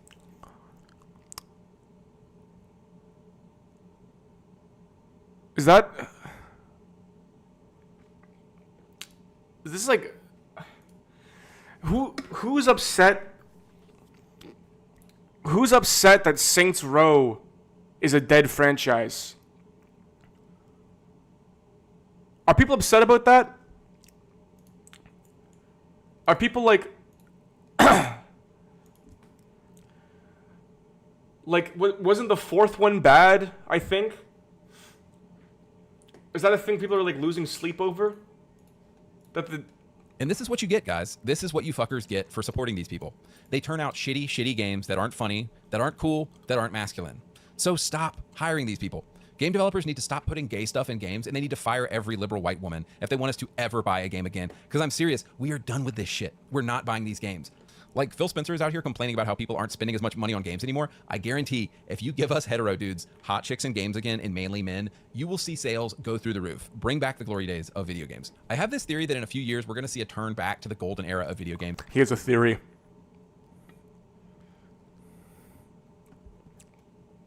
He's got a theory. He's got a theory that we're going to pivot back into, I got that theory too. The pendulum swings farther back the other direction than it does the direction it came from. And people are going to start buying games again. I recently saw this crazy chart from 2023 that basically showed that people are only playing old games these days. Nobody wants to play anything that's new out right now because it's all woke and it all sucks so bad. So anyway, guys, let's all... How did that get 2.6 million views, man? God fucking damn it. What am I doing wrong? What is this? I'm going to put this as my phone background just so that I wake up like hating my life. And to see them digging up the corpse of something I used to love and absolutely covering it in homo flags is just beyond disgusting. This is disgusting. Dude, like, what can you do? What can you do right now aside from let out the biggest sigh of your life that you've ever given? Because this is truly an instance of out of the frying pan and into the fire. Like, y'all thought that Halo was bad. You know, like, multiplayer was missing at launch. Gay armor right on time, though. Co-op was missing at launch. Trans armor right on time, though. Forge missing at launch. Women's Appreciation Day armor right on time, though. Like, guys, it's been like this for a while. I mean, if you compare Halo 3, one of the greatest video games of all time, campaign on launch, multiplayer on launch, co-op on launch, Forge on launch. And it was made by a bunch of nerdy men of all races. Halo Infinite delayed a year, and they still, all they could do was this trash campaign. It was made by these people right here. So guys, are you beginning to see the ridiculousness? But guys, I just want to... I like his flowchart, actually. That's a good way to organize information. Camp out for a minute on this because... Oh, DJ Cone, thank you for the 420. We need more games where we can be white and smoke cigars and ride Harleys and date big boobs women with Heil shotgun. Wait, sorry. Date big boobs woman while shoot gun. You know, I need a place for that. I'm fine with that.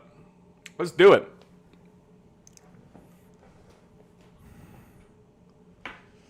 Let's run it. Also, yeah, I feel like I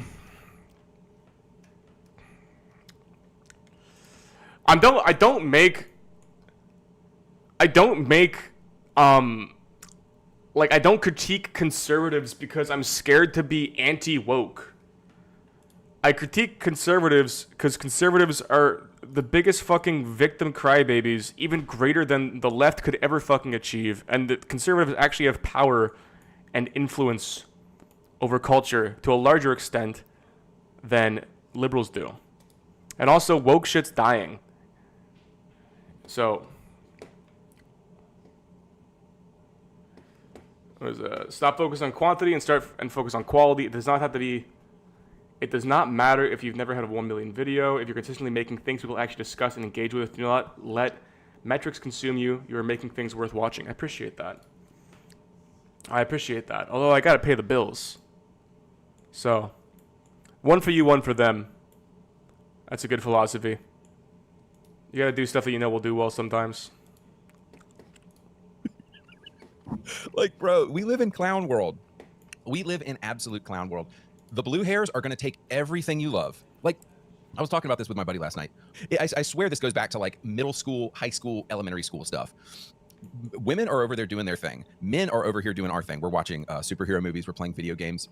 Women always have to try to get involved in our stuff, but we don't care about getting involved in their stuff. Like, do you see me going to a Hallmark movie? Do you see me? Do you see us trying to get jobs working on the Hallmark movies or the Christmas Channel or the Hallmark Channel, whatever that is? Do you see? I feel like there's plenty of men. I feel like there's plenty of men who work at the Hallmark Channel. Isn't the left unironically winning the culture war? Yeah, because we decided that like gay marriage actually wasn't that big of a deal. If there was a huge outcry against gay marriage, I mean there was a huge outcry against gay marriage, but if it was like a thing that was, you know, detrimental to society, that everyone collectively believed would have been detrimental, we would not have allowed it. I just don't think it matters to that many people. I think most people don't think about gay marriage for or against. I think they just kind of like deal with it and think about and like accept it as part of their lives in a way they're not passionate about.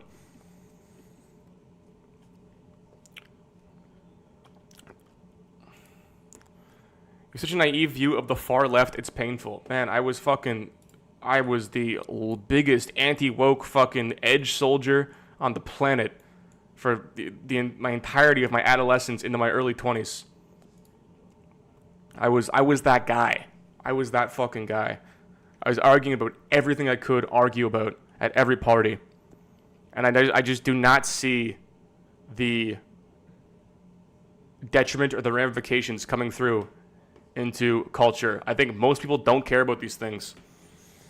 I think caring about, like, you know, I've never experienced in my day-to-day life since leaving university having to like ask for someone's pronouns. I'm sure it happens. When people ask me, I refuse to. Dude who plants LGBTQ flags in elementary schools in Ontario. Yeah, I'm with you there. My kids are not going to fucking public school. I'm with you on that one. My kids are not going to public school. But I still think that it seems like there's a larger outcry against that shit in public schools than there is for it. I had a great conversation with JJ about this, actually, because he was talking about he's gay and he was talking about pride, and I was like, I really don't. When pride comes around, I just always kind of I find it kind of frustrating that it's just shoved in your face. And I'm like, no one really cares.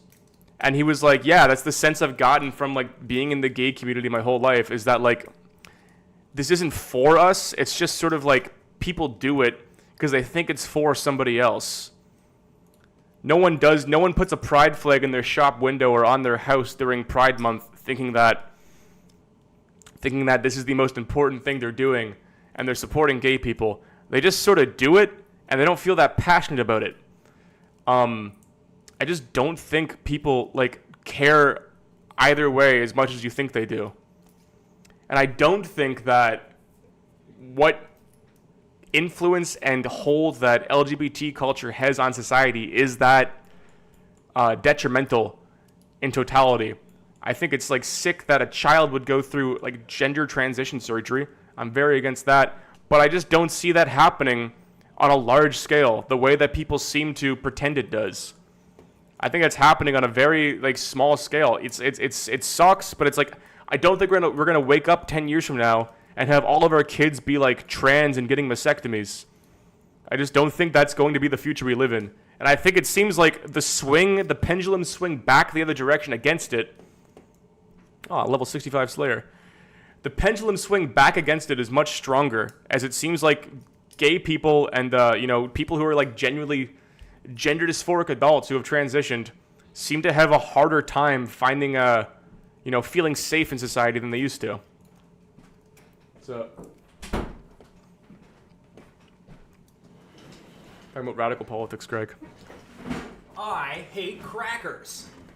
I hate crackers and I hate honkies. And the worst of the three is Whitey. Caucasoids. Caucasoids, children of Yakub. The Ebenoids are good though. Ebenoids are good. I hate dregs. I hate dregs. How does that make you feel? I don't give a frick. Does that make you feel sick to your stomach? do you feel like you've been transgressed? Do you feel like you've been like you're in danger? Yeah, I don't. This is gonna cause me deep problems. Deep DJ Cone, you've traumatized Drag. Yeah, I'm gonna go home. And kill himself. I might kill myself tonight. He's gonna kill himself tonight. And then when people ask, I'm gonna leave in my note. It was DJ Cone's fault. He's my clips editor. It was DJ Cone, Art Chad's clips editor, who's actually, hey DJ Cone, I've been checking out your work.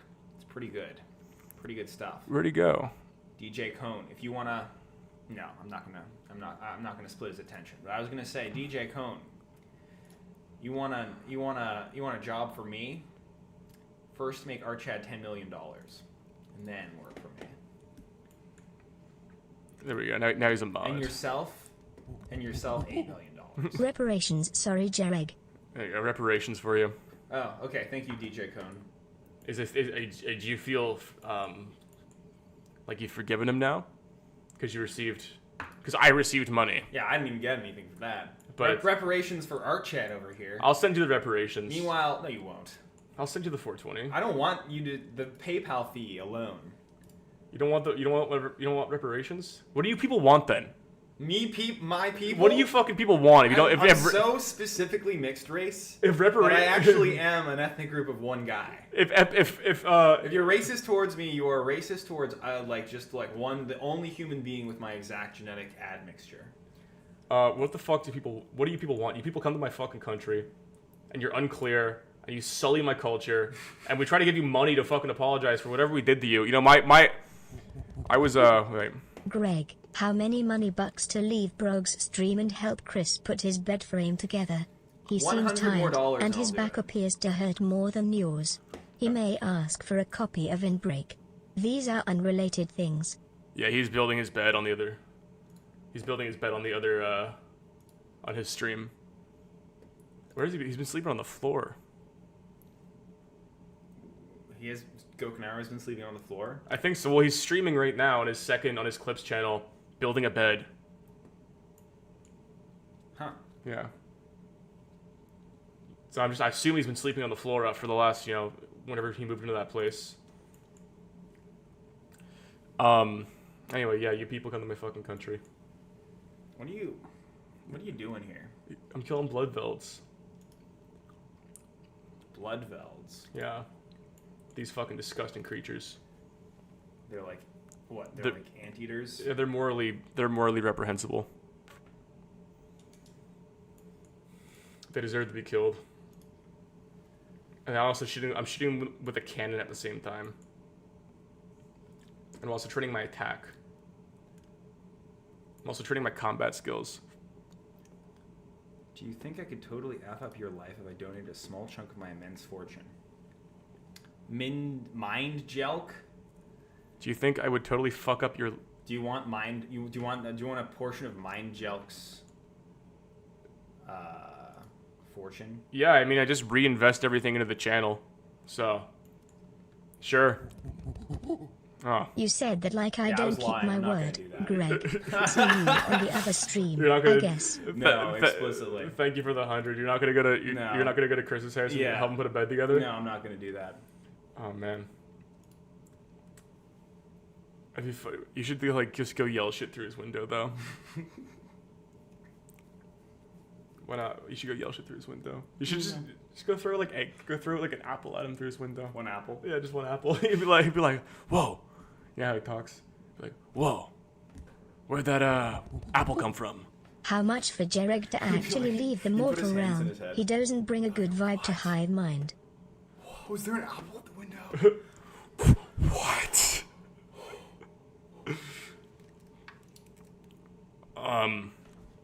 How much for Drake to leave the mortal realm? He doesn't bring a good vibe to the Hive Mind. Oh man. I don't think money would. I think I'm old enough that money wouldn't fuck my life up though. I think I figured that out. What about you? Have you ever given $100? Have you ever given $100,000? $100,000. Million, sorry. Let's say $5 million. Do you think you'd fuck your life up? No. You don't think you'd fuck your life up? No. Do you think you would like stop doing stuff? I don't think it would change that much. You think you would do the same things you do right now? Yeah. Would you like hire somebody? Yeah. You'd hire like you'd salary a guy. Yeah. Like $50K a year salary a guy just to like handle everything you don't want to handle. That's what I would do personally. I would just expand whatever I'm currently doing. I think my first big purchase would be like a guy to handle my shit, so I don't have to think about stuff. Mm-hmm. You're never gonna get that though. I know. No amount of money can buy you that. I think I could salary a grateful young woman like $130K USD a year to just like never like she would be kind of like loyal to my business, and I would just be like, make sure she's set up, and I'd be like, you're just gonna handle my shit. Like I want to wake up and just be like, look at my phone and just see a schedule I didn't make, and be like, oh, I guess I'm doing this today, and just go do it. That's what that would be nice. Just a full-time secretary. It would never work. It would never happen. It would work. No. It would make my life like 40% easier. No. No, it would actually make it harder. You think so? Yeah. Someone whose sole source of income, who makes a healthy income. No. They would only do exactly what you tell them to do. They wouldn't extrapolate out? No. After like 2 years, they wouldn't? No, they would just keep taking the money. What if they're like a business administrative position? Like they're kind of like trained to do it. I have to go back to the fucking Grand Exchange and buy more prayer potions, Greg. You know how fucked up that is? Check it out. I'm gonna kill that one. I'm gonna kill this guy. Ready? One more. I'm gonna rub this. I'm gonna go to the Ferox Enclave. Okay? Okay. So now I'm at the Ferox Enclave. And the thing about the Ferox Enclave, there's a pool over here. This is the pool of refreshment. And you see like... This is so sad, lol. Are you caught up on the spot game, BTW? Tuaral's punishment for missing deadlines has been having to talk to you, and he hasn't missed one yet. Maybe make a grumpy face about missing your call or something. Oh well. Actually, I have not seen the new Horseshoe Theory. The new chapter. I feel like I don't want to watch it. I don't feel like it right now though. We should read. We should. It's a beautiful game. We should theatrically read it, the whole thing, as like a Patreon special, for the podcast. We could do it live. We could do it for a public one. That's a good public episode. It's a high piece of art. I think we'll talk about that. We'll talk about it. I'd be totally fine to do it publicly though. It's a great thing. A Horseshoe Theory visual novel. Look it up on itch.io. It's a great one. I think the true horseshoe theoriers would appreciate that. Mm-hmm. The true horseshoe theory heads, horsers. Why don't you just say horseshoe theorist? Horseshoe theorists. Yeah, that's best. You're in your era. Right there. Craig looks great. He's giving 90s 2000s rom-com lead. Come on, man. Rom-com lead. What do you guys think about Freemasons? What do you think about Freemasons? Have you given much thought to Freemasons? I've given thought to Freemasons. You've given thought to Freemasons? Yeah. And what's your conclusion? No. You don't like them? No. What don't you like about them, though? They're a crazy cult. Are they a crazy cult? Yeah, they're a crazy cult full of crazy people. I feel like they've done a lot. didn't they? That's the funniest thing you could have possibly said about Freemasons. I think they've done a lot. I feel like they've done a lot. Yeah, didn't they build like the Statue of Liberty? They did a lot. They did a lot of things. Isn't the Statue of Liberty like built in perfect proportions I will to say- a bunch of holy numbers? I will say my thesis about community versus cult is that if you don't have a community, a cult is better than nothing. I'd go for cult. Oh, look, my cannon's still here. See, Greg, this is how RuneScape works. You just teleport around the game. No walking. You just have, like... You know how many different teleports there are in this game? Probably like 80 different teleports. Probably more than that, actually. Probably like 100 different teleports. You have to memorize all of them and know where they all go, because they all just go to indescript spots on the map. They just go to, like, random tiles and places. And, like, you have to, like, metagame, like, having all these rings... Like, tabs and rings and necklaces that all, like, teleport you different places to know exactly where to go and what you're doing. Isn't that fun? Doesn't that kind of like get your ball rolling for getting addicted to an MMORPG? No. No? No. You It sure? doesn't give me any dopamine, actually. Oh, that's sad, man. But, you know what does give me dopamine? Hmm. Hearthstone Battlegrounds. Which is, if I was trying to sublimate my addictions into money, that's what I would be streaming right now. But I don't have the executive function for it.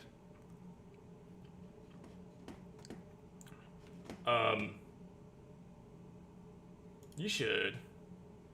I should stream Hearthstone Battlegrounds. I want to see you debate Destiny while streaming Hearthstone Battlegrounds. But you know, at that point, I'm already the same guy Destiny is. I'm like on Vyvanse playing a video game, debating someone. Hell yeah, you are, dude. Like, I mean, we might be saying different words, but we're the same guy at that point. Yeah, you are. But the internet makes everybody the same guy. You just have to, like, you know, there's a meta for streaming. You stream, it turns you into a certain kind of guy.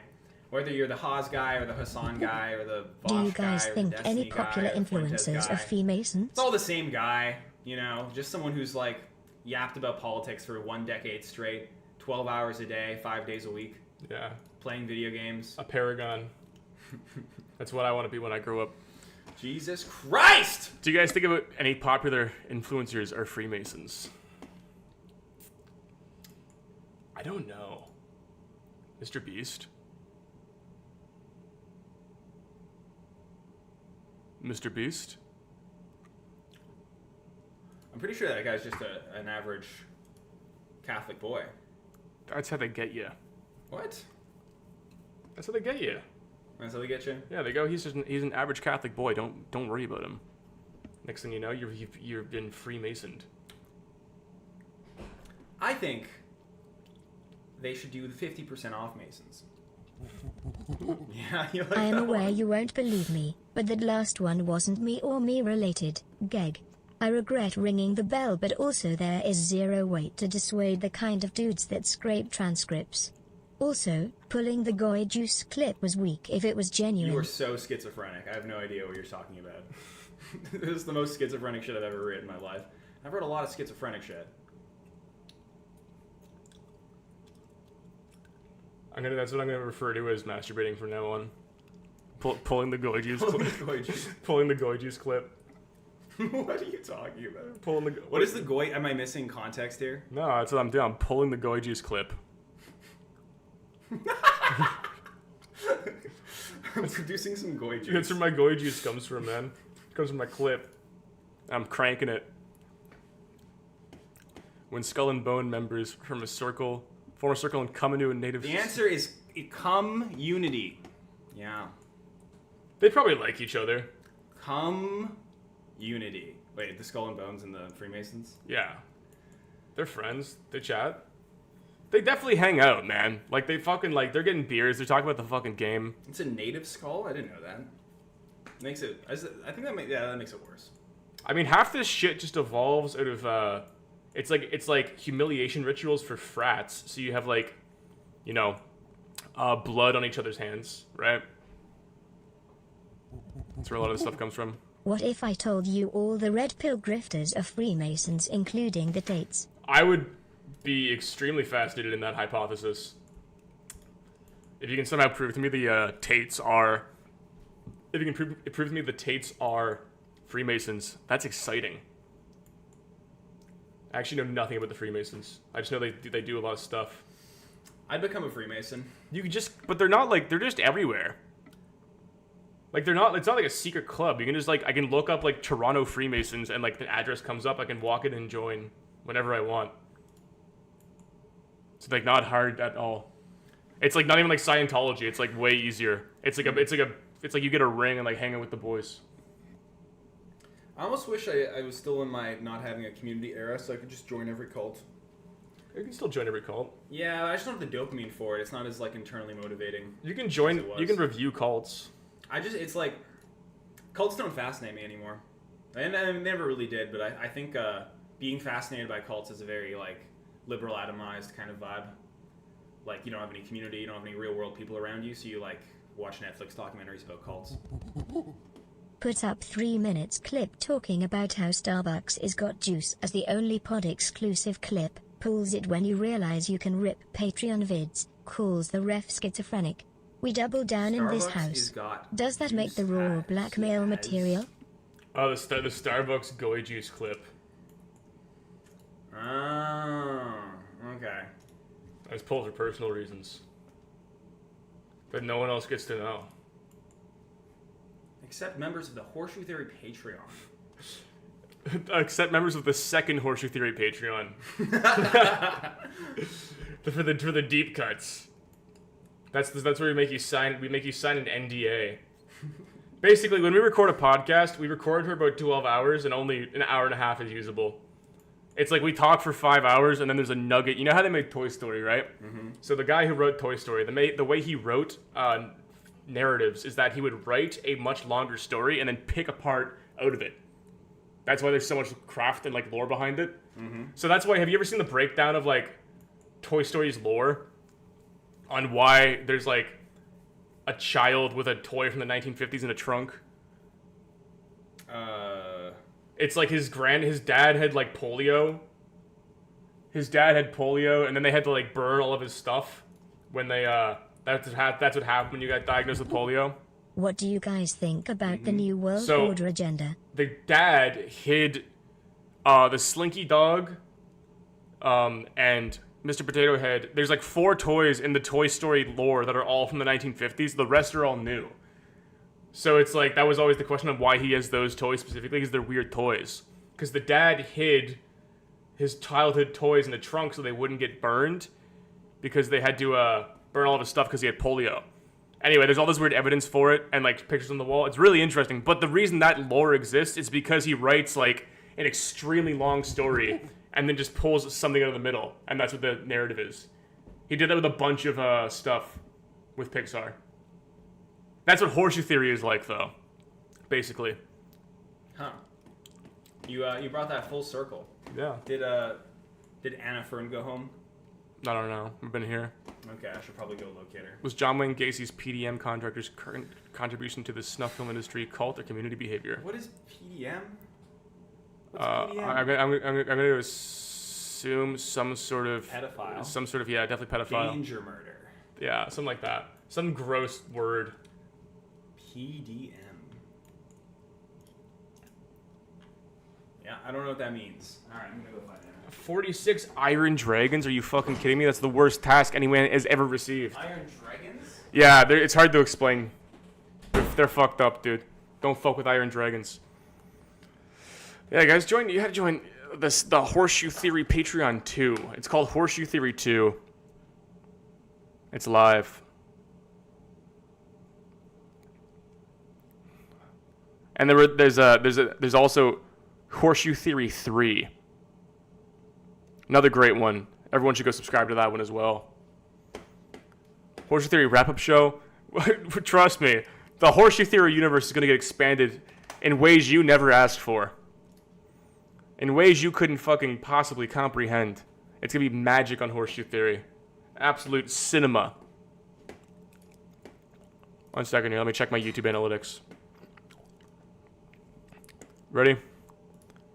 I'm checking my YouTube analytics. You guys can't see it because my income is on it. Oh, video still sucks. Video still fucking doing... Who would have guessed it? Video still fucking sucks. Wait, I can, here we go, I can do this.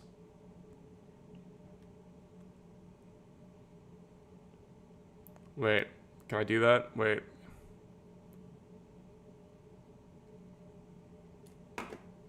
I can do this.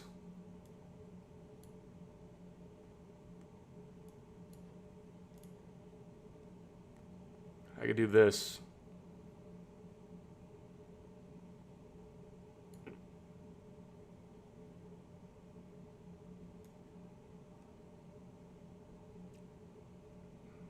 There we go. Yeah, still sucks.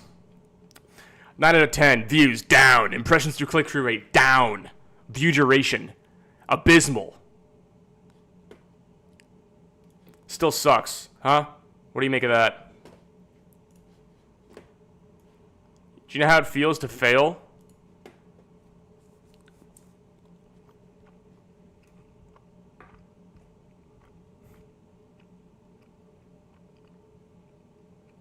You hate the captions.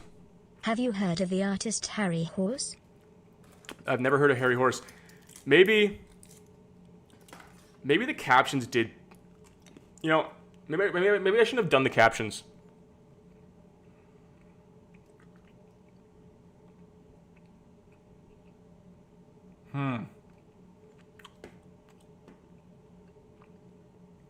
I can't pull the captions out though. That's the hard part.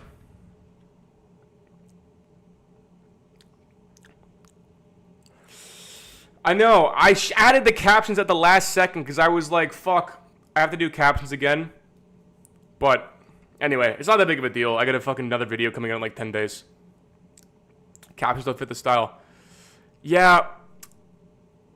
I know. I feel that. I could re-upload. Oh, no, that would kill it. That would kill it because my audience has already watched it. I'm fine. I'm gonna take the L and move on. Always take the L and move on. Never cope. Always take the L and move on. Never cope. Deal with it. Harry Horse.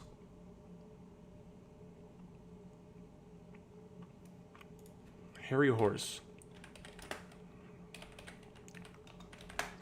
He's like a YouTube or an artist.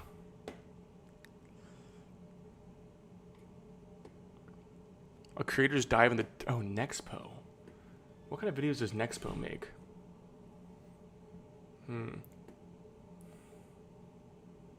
The AI that torments you. Instagram's darkest rabbit hole. What is he? Oh, this guy. I know this guy.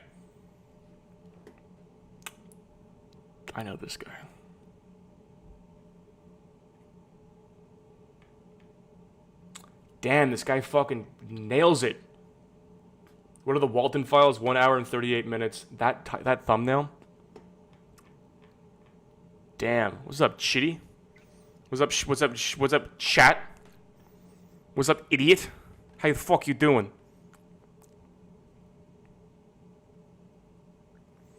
It's already timing since it got snubbed for the Flesh Simulator upload about serial killers and snuff films.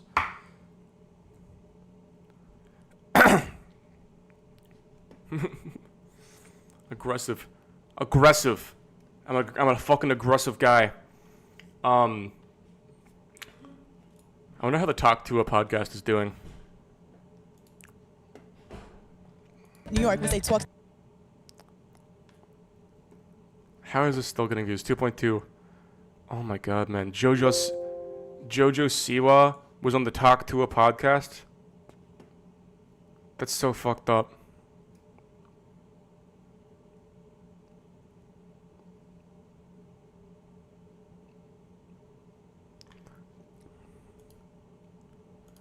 I can't believe this is a real thing that fucking exists, man.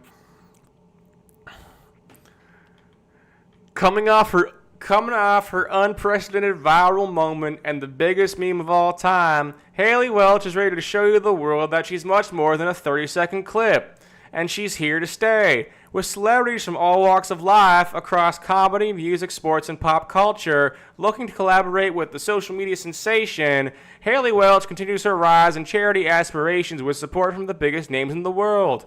Each episode of Talk Tua will feature Haley and her celebrity counterpart as they sit down for hilarious conversations, deep dives into stardom, and game/segments that will bring the most candid and completely unfiltered sides of both Haley and her guest. New episodes weekly. Follow us on TikTok, Twitter, and Instagram.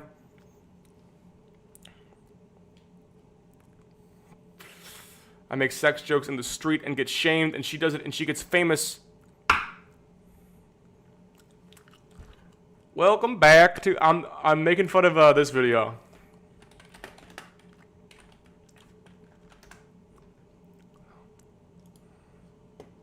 Hi, I'm Maddie, recruitment vice president. I'm making fun of this video here. This video is in my head. Hi, I'm Maddie, recruitment vice president. I'm Haley, chapter president. I'm Jean Marie, formal recruitment chair. We've been waiting for you all summer, and we're so glad you're finally here.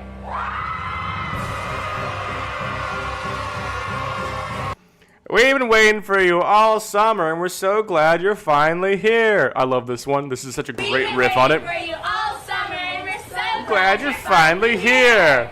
We've been waiting for I you love all this summer, one. and we're so glad you're finally here. We've been waiting for you all summer, and we're so glad you're finally here. Our Chad, was the French Revolution a good thing?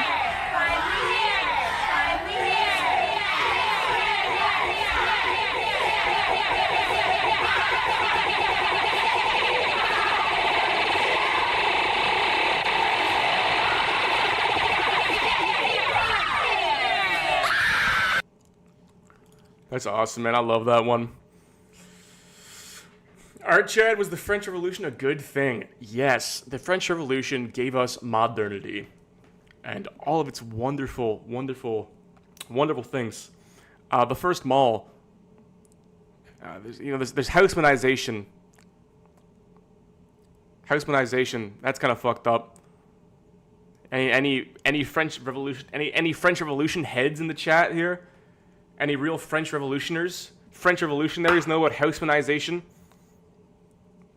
Thoughts on Edmonton? That's where my girlfriend's from. I like my girlfriend, so I like Edmonton. I think Edmonton and Nova Scotia have a deep. We're like that. We're like this. We're like similar people. Ooh, Mart's streaming. Wait, where'd Goku Naru go?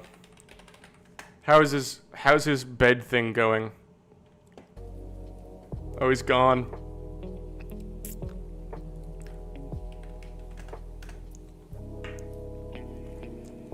He's fucking gone. That's so sad.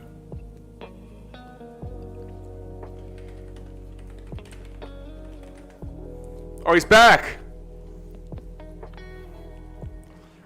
He's back and he's got like smooth music on. Oh, that's fun, man. I like watching a man candidly do something. I like getting an insight into a man's mind. It's cleanup time. One sec. I like getting an insight into a man's. Man, he's being too sexy. He's being too sexy with that music, man. I love just watching a man do some work.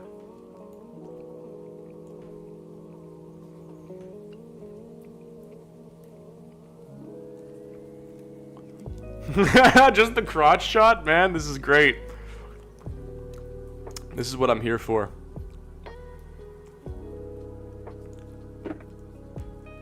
Okay, enough of this. Enough of that.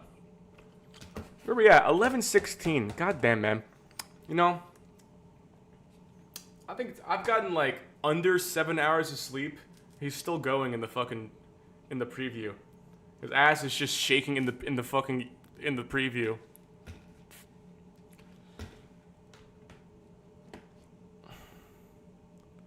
That's funny as fuck. Look, we can just watch him. We can watch him move around in the little window preview. Being gay is fucking awesome, dude. I've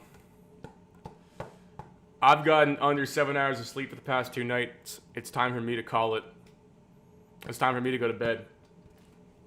And as per tradition for my award-winning live streams, until 11:20, I will answer any question. I will answer every question as shortly as possible and with complete sincerity.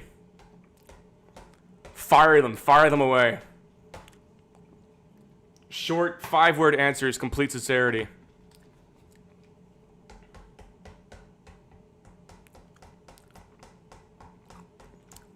Don't even think about it, just type, man. Who are you voting for in the U.S. in the 2024 U.S. presidential election? If I was American, I'd vote Kamala. Crunchy peanut butter is better than soft peanut butter. My favorite cereal is Nutter Butter. My dad died like 2.5 years ago. I don't think Trudeau is doing much of anything. I think Elon Musk is an idiot. I do hairline. I take finasteride and I pray and I go to bed. I usually watch a video essay or fall asleep to some dumb shit about like RuneScape and just stuff that just numbs me. How did you get out of your degen arc? I just woke up one day, man. I literally woke up and started making my fucking bed. And that got me out of the slob era. Neapolitan ice cream is good. Greg's doing okay. How did I become so cool? I was fat in high school. I crafted my personality in the depths of hell. Autism's dope. John Zerka's probably a Freemason. Fresh and fit. I don't trust fucking Myron Gaines, dude. That guy is on a crash out right now. All the red pill guys are on fucking crash outs right now. Give me a music recommendation. Godspeed You Black Emperor is my favorite band. I listen to them every day. It's so fucking good. If not Godspeed You, Chris Christopherson just died. Listen to Chris Christopherson's first album, Borderlord. That's a fucking amazing album. I've never prayed I've never prayed a rosary. I like Ray. It's my favorite Evangelion girl. Alcohol built the Western world. So fucking good. How bitches? Be chill. And also, like, don't be super fat or ugly. And dress nice. You know what, actually? Good posture is like 30% of being hot. If you can, regardless of what your face looks like, if you have good posture and you dress in a way that pronounces your posture, something that gives you like a broad shoulder tapered look, and you're not fat and you sleep well at night, so your face isn't all fucked up all the time, you'll be like you'll go from like a 5 to a 7, just those 3 things. Is pegging as a man gay? Pegging is more gay than gay sex. Humanity is not screwed. It's never over. We made it this far. Why would it end now? Vegas IRL stream. Someday, man. Someday. Give me money to gamble. I'll gamble it for you. Pegging is gayer than gay itself. Should you shave your shoulders? No. No, never shave. Don't shave your body hair. Don't listen to what anyone says about you. Don't shave your body hair. Always keep your body hair.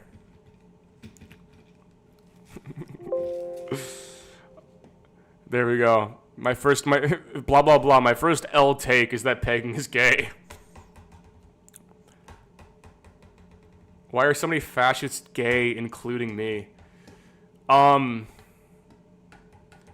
You know what? I'm gonna do a wild extrapolation here. I'm gonna say that dealing with women makes you more in touch with sensitivity and your emotions. I do think that if you're gay and you find that you have less of an emotional side, you're a bit more like psychopathic, a little bit more fascist, it might just be because maybe you and your partner are both bringing that masculine energy, And you don't really have the opportunity to, you know, get into the nuance of humanity. You're in the fucking, like, this thing, next thing, yes, no, you know, just snap decision making, pure executive function.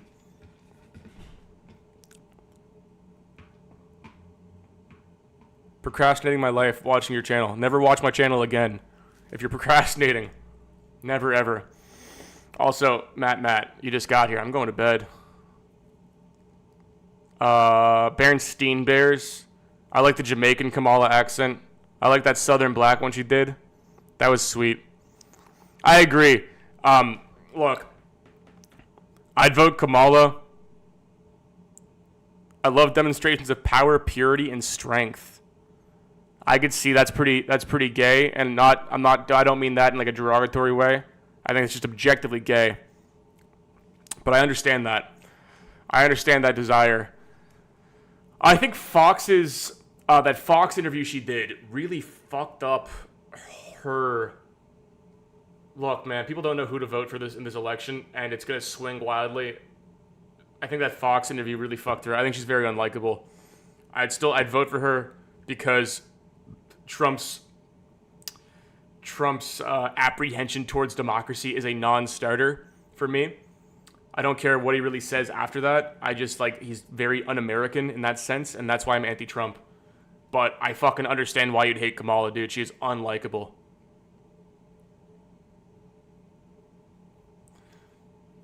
All the greatest geniuses of history were gay.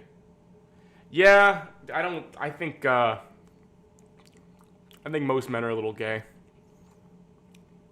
I think most men are a little gay. You'd be surprised, dude. I'm from a fucking redneck fucking town. You'd be surprised how much gay shit goes on in redneck towns, man. It's like, you want to talk fucking gay? That's gayer than like any gay shit in the city, dude. That's like unadulterated fucking like 10-man orgies in barns. The amount of guys I went to high school with who just like stayed back to be roofers and I go get drunk with them. Dude, I was hanging back with this guy. I was at this guy's fucking house. We were like literally having a fucking country jamboree.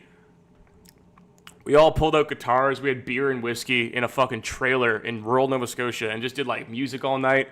Played country songs. He got so drunk, he just starts showing me gay shit porn. He just pulls his phone out. He's like, hey, brother, check this out. And he just has like gay shit porn on his phone showing it to me. Like, those people are fucking gay, dude. You want to talk about gay? Gay fucking rednecks are so gay. Yeah, rural dudes are fucking hard, yeah. It's hard gay, and it's like, it's funny when they get comfortable with it, because they'll be like, they're like, yeah, fuck you. I'm gay as fuck. They'll be like aggressive about it. It's a very interesting juxtaposition in personalities. And they'll also be conservative as well. They're like conservative gays. Rural communities violently homophobic. Like, I can't speak. Nova Scotia's a weird place. I don't think Nova Scotia has that like southern vibe that like the U.S. has. Nova Scotia's pretty liberal. Even the rural places are pretty liberal. But I'd just say it's repression. I'd say it's like trauma or repression. I think they shove it down to the point where they don't want to address it. You know, just classic projection. Closeted gay dudes bored as fuck. Yeah, that tracks. That tracks. Or they're just religious, you know. Never knock classic religion to make you homophobic. Anyway, boys and girls, I'm going to call it. I'm probably going to be back Monday night. What's today, Thursday? I can't tomorrow. I can't. I might do a Sunday stream. If not a Sunday stream, I'm going to do a Monday night stream. So, we'll talk then. Thank you very much. Sorry, Shanty Clips. I'm not going to answer the democracy question. I am too tired right now. I've been yapping for 3.5 hours. All right. Peace the fuck out. Never kill yourself. God bless.